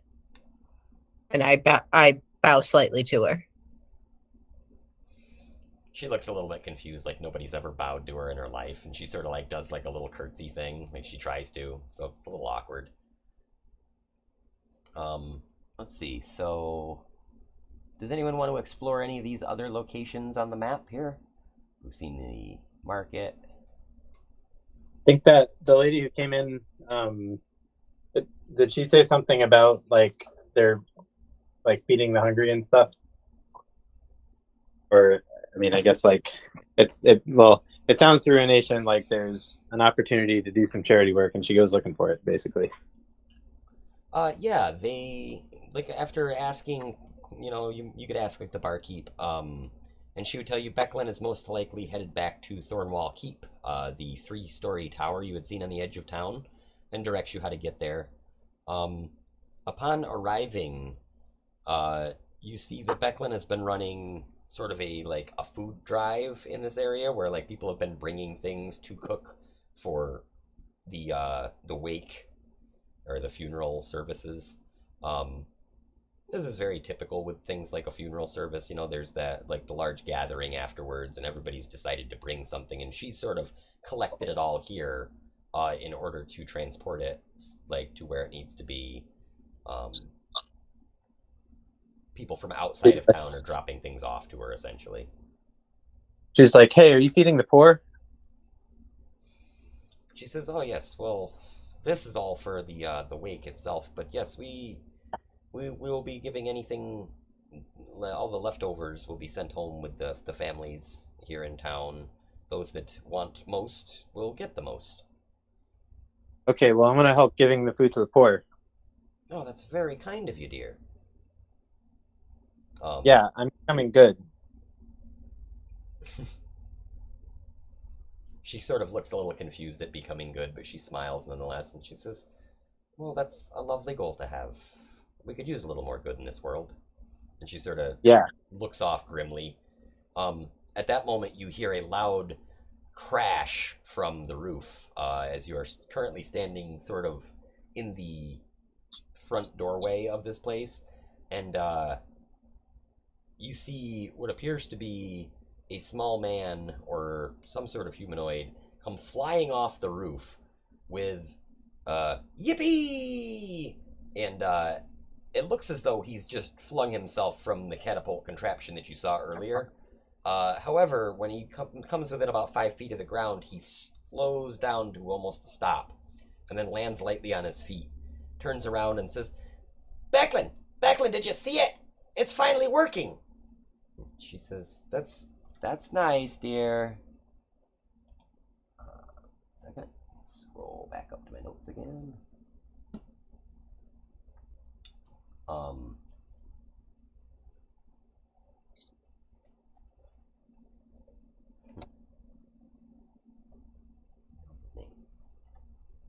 Ruination's like, "Hey, that was a good feather fall spell." He's like, yeah, it's built in. How did you build it in? Oh, well, you see, well, it's a bit complicated, but using some ancient gnomish technology, I was able to inscribe it so that anyone who's flung from it will probably not die. Oh, that, and there's these, and he holds out several small vials. He says, these definitely help. What's that? Sort of a secret ingredient. Becklin says, that's very nice, Than, but please, we are trying to prepare for the funeral. You will be there, won't you? He says, oh, I wouldn't miss it for the world. Ispin was such a great fellow.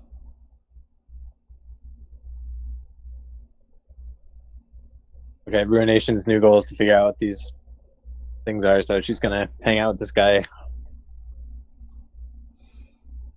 Try to learn everything he knows.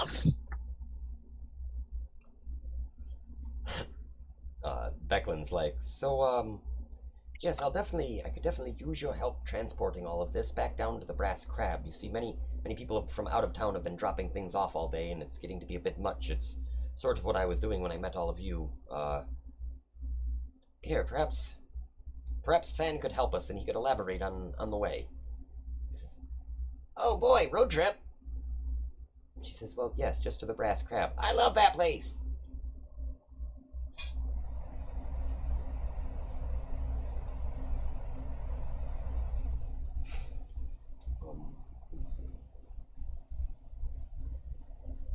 So, providing that you are okay with Than accompanying you and Becklin back to the Brass Crab with this cart full of goods, Oh, yeah. he talks your ear off about all kinds of uh, ways that gnomes construct objects. He's trying to give you a gnomish artificery 101 class in the span of about 15 minutes. You don't catch all of it, but you do understand the basic idea that his invention, the gnome flinger, is meant to be a high-speed travel device. Although many people look at it as Becklin actually mentioned, she says something along the lines of yes, and it could be quite a defensible weapon as well. He says, I don't like thinking about that. It's really just meant to get people places fast. And he explains to you that he uses these small vials as a sort of like landing gear potions. Essentially, yes, it casts Featherfall, but it's only for the last like 5 feet or so, so you're traveling full speed until you land, pretty much. As you travel back through, you pass that large kind of rundown manor house again. You notice it's only slightly larger than the other homes, but it definitely has several garish like decorations around it. Like there's like giant golden lion statues, and like it's kind of on the tacky side. Noticing that you're looking at it, Becklin says, it's Lord Baccharis' estate. Says him and his son, Baccharis the Younger, they are nobles who are living in exile after raiders burned his home in Estwild. At least, that's what he claims. I've been suspicious of him for some time, but I can't quite put my finger on what it is that he's up to. As you travel farther again, you pass the mayor's office and home. She says that's where Ravenuth Vogler lives. She's quite an interesting lady, a good leader. She loves her fishing, that's for sure. And you make it the rest of the way. You actually pass Balcom juggling in the village circle. Than, the gnome, looks up and waves excitedly. Who's that? I don't recognize them. That's Belcom. He came in from the woods with me. Pretty talented fellow, if you ask me. Yeah, I guess so. You guys arrive at the Brass Crab and begin unloading what seems like box after box of foods. The barkeep quickly puts you and Becklin to work in the kitchen, getting vegetables scrubbed up and chopped, doing as much as you can to prepare all this food for people. She's probably never done that before in her life. She's definitely like up for it. It's day one. And over head. Yeah, it's definitely day one. They give you a simple job. They just literally will have you like scrubbing vegetables off, like scrubbing turnips or something like that. She messes it up. Yeah. Just scrub it until there's no turnip left. It's just a stem. Yeah. And so the rest of the day sort of goes this way. You meet several very interesting villagers. They're all very kind to you. And you really begin to feel, even at the end of your first day in this town, as though this town is just one giant family. Like, everyone here seems to really care for each other. It's a very tight-knit community, and there is a lot of love for Ispin in the town. And though there is a little bit of sadness in the air, overall, everyone is very excited because tomorrow is the annual Kingfisher Festival, and you learn this throughout various conversations, learning that the Kingfisher Festival is a yearly celebration and reenactment of a battle that serves as a reminder of the village's history, and it honors any spirits lingering at the ancient battlefield of High Hill. They tell you that centuries ago, Solamnic and Ishtaran forces clashed here, and legends claim that the spirits of fallen knights haunt the hill and watch over the town. You also learn that the group of mercenaries outside of town is there essentially to serve as the bad guy army. Like they are going to participate in this mock battle against the town militia, and that because it is a celebration, of course, the town militia is very excited because they all know that they're going to win, because that's how the battle turned out. Ruination mentions the big army she thought she heard. And she's like, I guess that must be what they were coming for.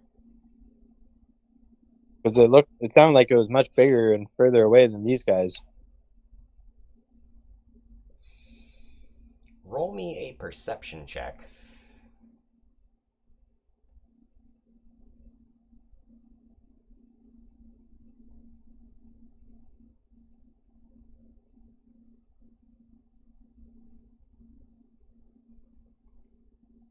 Perception here.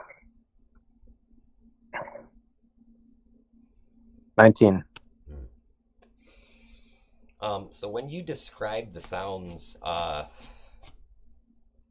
Becklin sort of says, yes, I'm sure that must be it. But you notice her face and the look that she shoots the barkeep. And the barkeep kind of exchanges a glance with her for a moment. And you think that maybe they're just not telling you something. Elquin speaks up and says that she heard something about a band of orcs, but she doesn't recall the details.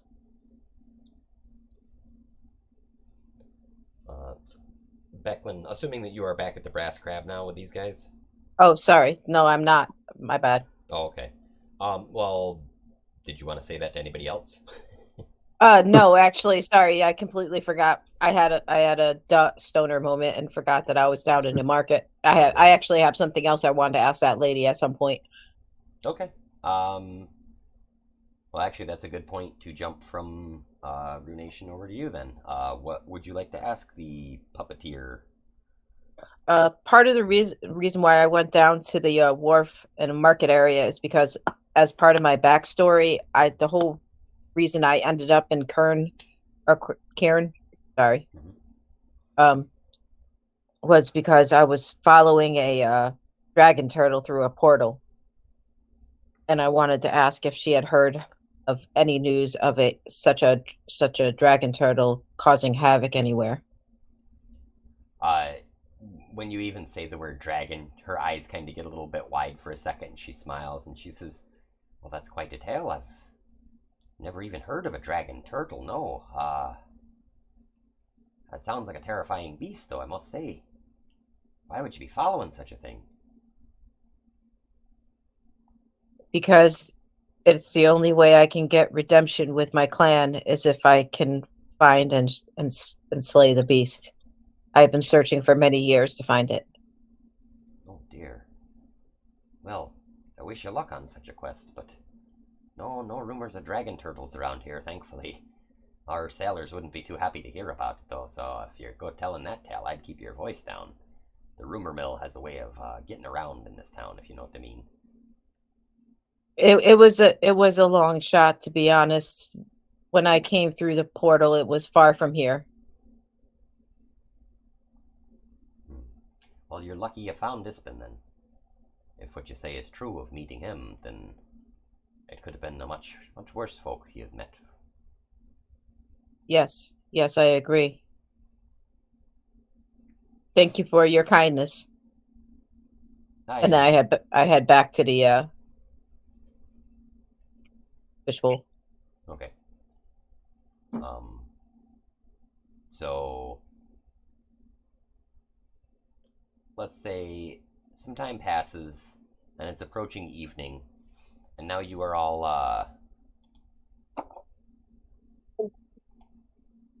gathered on the wharfs for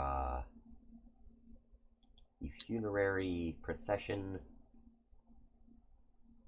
of your friend Ispin.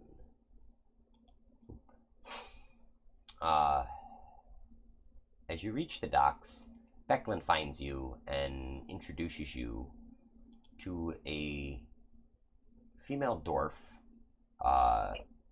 with a youngish face, whose name is Cudgel Ironsmile. Becklin is, of course, in her full uniform. You're not quite sure when she found the time, but she managed to shine it up to a high shine.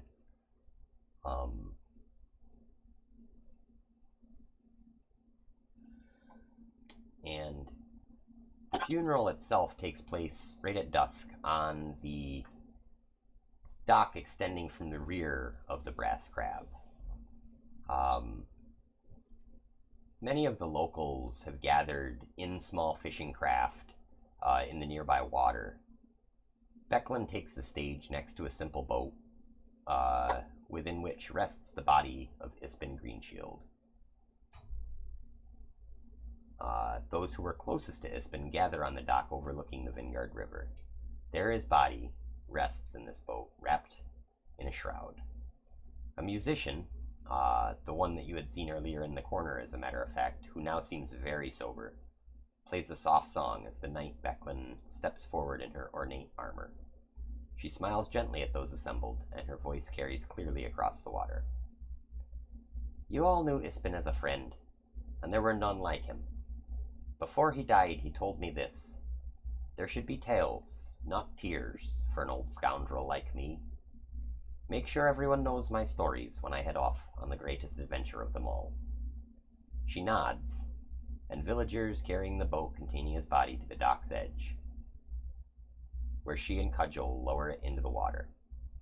So, let us do just that, Becklin continues as the tiny vessel drifts out into the Vingard River. On the eve of the Kingfisher Festival, we celebrate you, Ispin Greenshield. Good travels, friend, until we meet again. Malcolm's going to grab his pendant and say a prayer to his goddess. Okay. You get several very strange looks as you are uttering a prayer. These are things that people don't generally do, and if they do, they do out of the sight of the public. So you are you're nobody really says anything, but you can kind of see a few people take a step back as you begin uttering this prayer. You do feel like a warmth, a connection in this amulet, as though your prayers have been heard. Nation looks at somebody nearby and is like, yeah, he thinks gods are real. They sort of, the young man sort of snickers at what you say. Well, the world needs all kinds, right? He sort of slips back into the crowd again. The boat bearing Ispin's body drifts down the river, and eventually it leaves sight. And after a moment of silence, Becklin invites all assembled into the Brass Crab for a reception and an opportunity to share stories about the departed.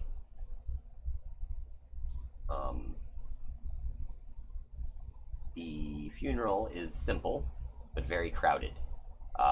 It seems as though the whole town has turned out into the Brass Crab.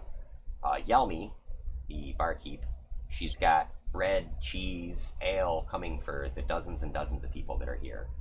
She's just the door is just a never-ending. It's just people coming in to hang out for a minute, tell some stories, and leave. And pretty much everyone in the village seems to show up.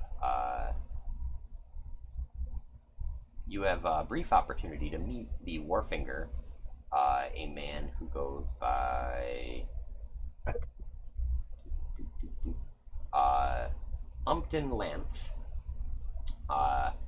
He is a very stern man, offers his greatest condolences, but is very solemn in his approach. He greets Becklin and Yalmi and the others present. Officially, he pardons Ispin from any dock fines, that he may have had for inappropriate use of sailing vessels in the port. And this is actually like a look of shock crosses Becklin's face when he says this, as though this is not something that the stuffy Wharfinger would normally do. You can see a lot of the fishers and the tradesmen, when he comes in, they get a little nervous looking.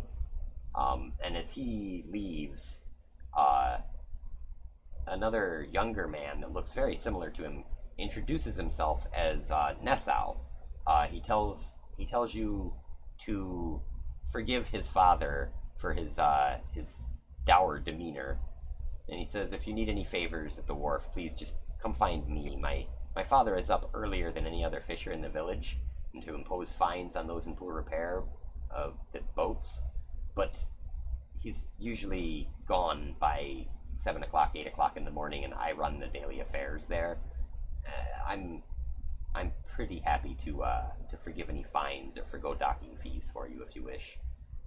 No, a lot, you can tell, like, when he's wandering about the room, a lot of the fishermen are like buying him drinks and things, and they're like, hey, Nissau, hey, good seeing you. When are you gonna take over your dad's job?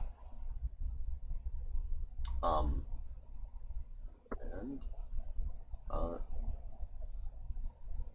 one other character that you meet. Just have to make sure. Two other characters. You are introduced by Becklin to the dwarf Ridimir Cudgel Ironsmile. She tells you she hails from the Dwarven nation of Kaelin, south of Salamnia.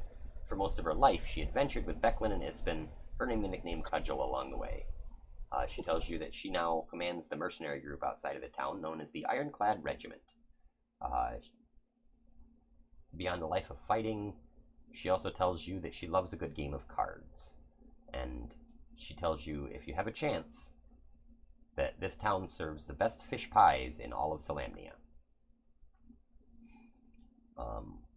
Lastly, during this gathering, you encounter a very quiet, blue-skinned Sylvanesti elf who tells you only that her name is Lidara. She is a bit of a wallflower and keeps to the outside edges of the reception. When you ask Becklin or Cudgel about her, no one really knows anything about her except for her name, and that she arrived the day before you did.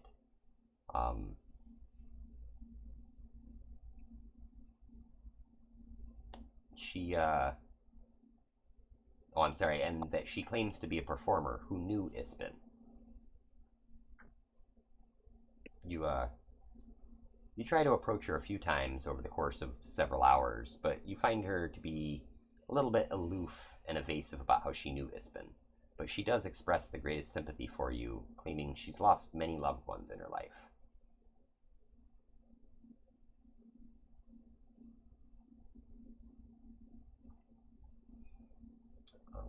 At this point, Becklin calls for a round of stories to celebrate Ispin's life. And here's where I get to give you guys some fun cues again. Let's see. Who wants to go first? Becklin says. Me, pick me. I raise my hand. Excellent. Yes. So, you recall a story about the time that Ispin spent the night in a rock's nest high in the Vingard Mountains, but when the sun rose, what happened?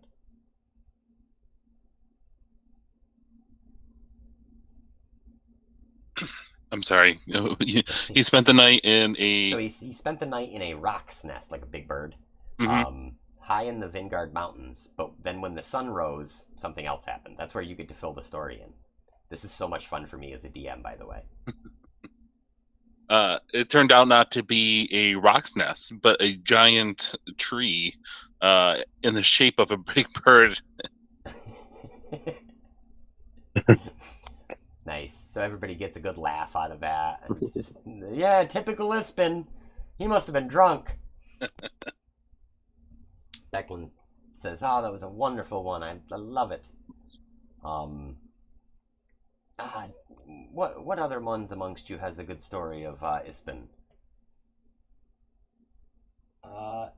You there, Elquin, how about you? And she says, points at you, and you, immediately, it comes to mind the time that Ispin weathered a week locked in the dungeons of the Mountain Dwarf nation of Kaolin, but secured his release by promising to... Go.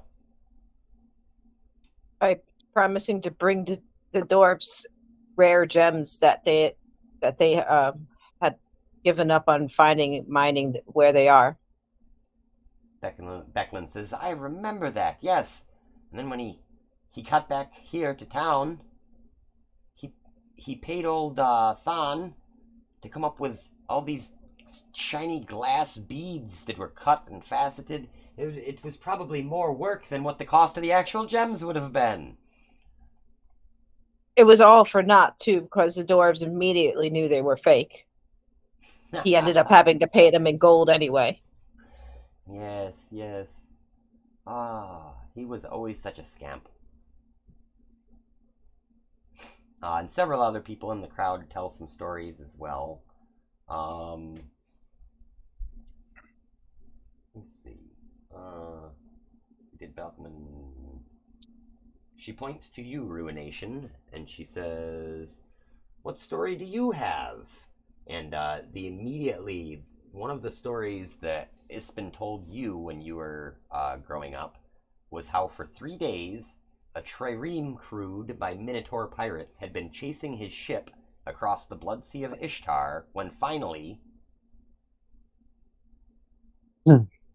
They realized that they could drink the blood just fine and got drunk and steered into a sandbar.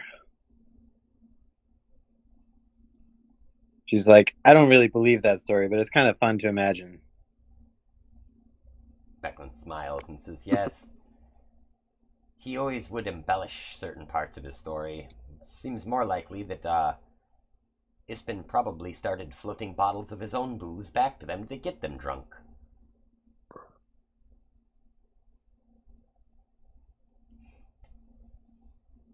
And she points to Akavir, and she says, Akavir, what story of Ispin do you have? I sort of look left and right, and I'm like, wants me to speak? Several of the villagers crowd around you, encouraging you. Yes, yes, please tell us, stranger, tell us.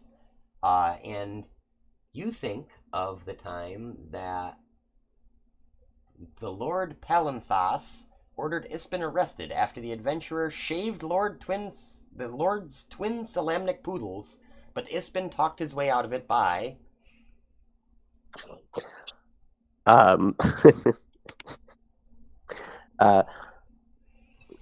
by offering... Sorry, give me a second. By offering to apply a new coat of paint to his boat.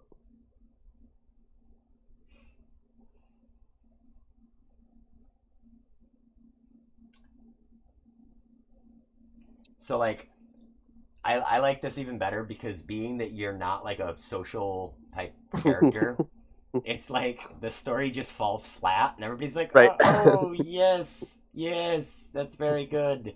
Yes. They're like all clapping. They're expecting like a funny story, and I'm just like, there was this time. Yeah, at this point, Falcon used thaumaturgy to throw his voice from the back, be like, I can't hear you over the mask. Right at the end of your story, a particularly finely dressed but young local lets out an exaggerated yawn and a stretch, and as you're trying to kind of come up with an end to this story, he blurts out, you know, we've heard these 1,000 times. You're all telling it worse than he told them. Several of the other villagers look at this young man, and you hear murmurs of Baccharis, yes, the younger, oh, the younger.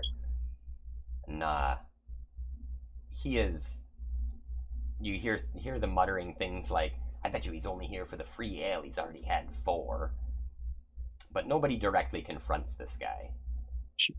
Ruination yells out, then why don't you bring him back to life? The whole crowd goes, ooh.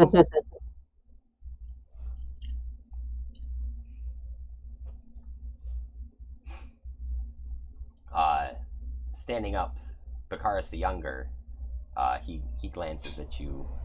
Now you get a good view of him. Where are you, Bakaris? And he looks like that. He's a smarmy looking fuck, isn't he? He is. So he sort of approaches you and he looks you up and down and he says, You're barely more than a child. How much time could you have even spent with Ispin? I mean, Lord knows that I couldn't stand his stories, but someone of your dull intellect, I'm sure you would have appreciated them greatly. He sort of smiles and sneers for a moment. Elwyn quickly gets up and stands near. Yeah. I do as well, and do you have some quarrel, friend? Yeah. Not with creatures such as yourselves. I reserve my quarrels for more noble entities. And he sort of spins on a heel and begins to walk away. Her eyes Good flash, day. and you see kind of the start of a fireball in her hand, and she says, I am Ruination. And kind of unfurls her wings. So when your wings unfurl, several of the crowd that are near you jump back, and you hear like gasps, like like they've never seen anybody do anything like that. I turn to Ruination and raise a hand of caution. I just turn to her and look at her with interest.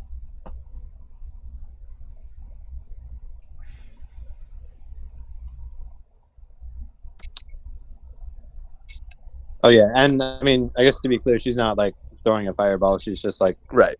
Yeah, making up like posturing. Gotcha. My young friend, we don't need to start any quarrel here. So Bakaris is we can finish one. He's just making rude gestures as he makes his way out the door of the tavern. Becklin kind of looks down at you and she says, Friends, I appreciate you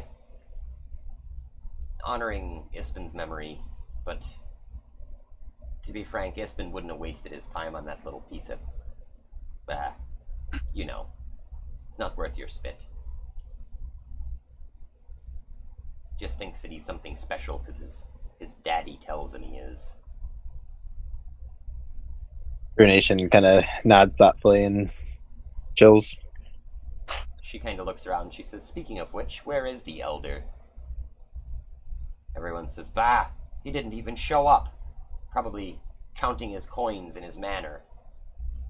Wish he'd do something about the damn place. Looks like hell.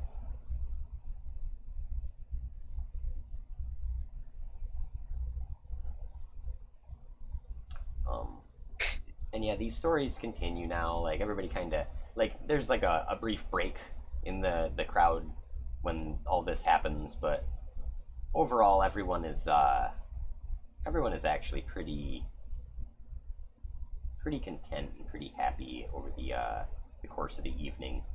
You're not quite sure when, but Ladara, the blue Sylvanesti elf, at one point she begins to sing, and it is this just absolutely enchanting Sylvanesti song.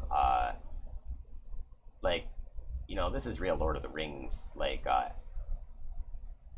elvish singing type stuff. She's captured everyone in the place, and there's not a dry eye in the place as she sings this song of mourning. And as it ends, a cheer erupts from the crowd, and people are cheersing and drinking. And in all of this, she somehow slips away and slips out of sight, and you don't see her again for the rest of the night. As the reception begins winding down, people are beginning to retire for the evening, many of them heading back to their homes, some people staying in the different inns in town. But Becklin approaches you, and she thanks you deeply for coming. And she says, She remembered what it was she forgot earlier. She tells you that she has something Ispen left for you. She won't tell you what it is, but asks you to call on her at Thornwall Keep in the morning. And that's probably a good spot to stop. That's literally where I had end session 1 marked on my notes. And it's like 9 o'clock right now, so that's pretty close to perfect for us. Yeah, this cold's kicking my ass too. So Yeah, I'm feeling tired already too. I can feel it. My back's getting sore from sitting on my couch for too long. So yeah, welcome to weekly-ish Dragonlance with friends, everybody on the internet. Hopefully you guys enjoyed it. I'm just kidding, nobody got this far. But yeah, and we'll hopefully get together again next week and get episode 2 in. And this is where it should get really exciting.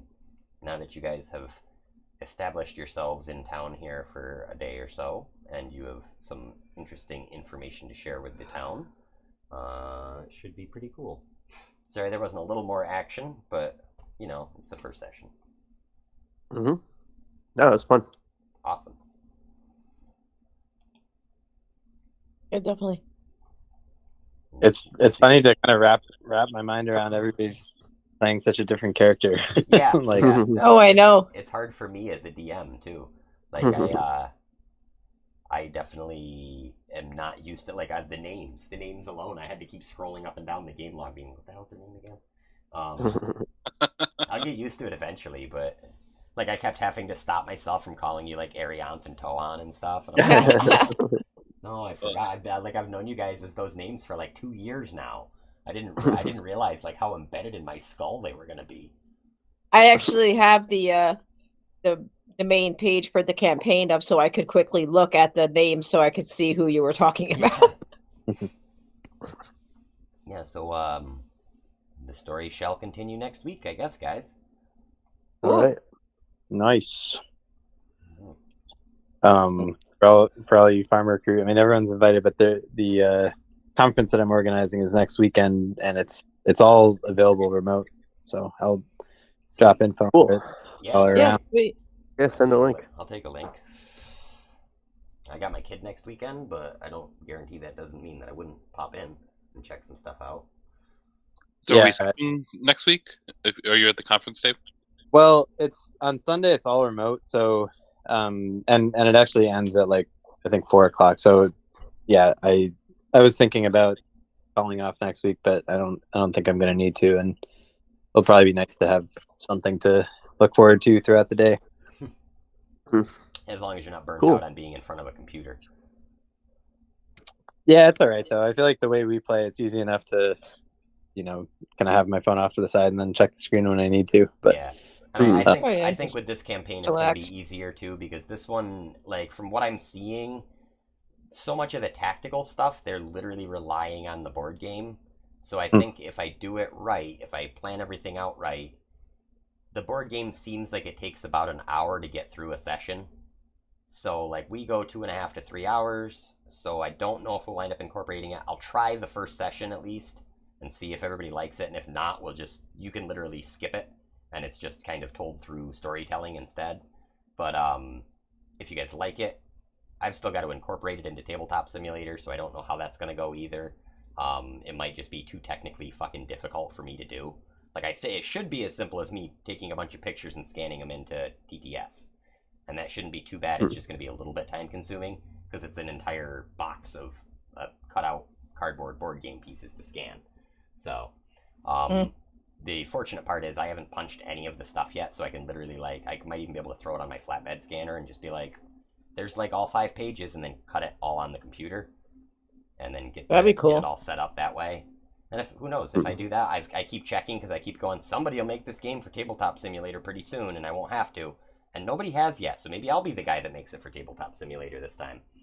That'd be something cool to add to my D&D resume. Yeah. Yeah, so Dave, let me know throughout the week if you change your mind about playing or whatever, but I mean, I'll probably have the session all set up and ready to go, and maybe that's an opportunity if you decide you don't want to play. Maybe I'll see if I can get the board game set up for the tutorial session, because they have a how to play type session for that has nothing to do with the campaign. So we'll play it by ear. But yeah, hopefully I see everybody on Sunday. That'd be great.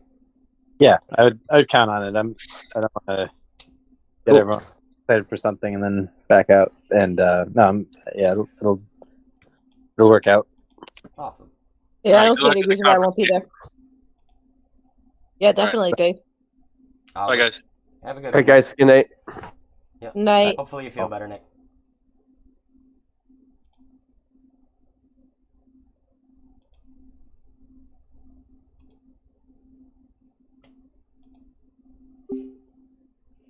And good night to you, Internet.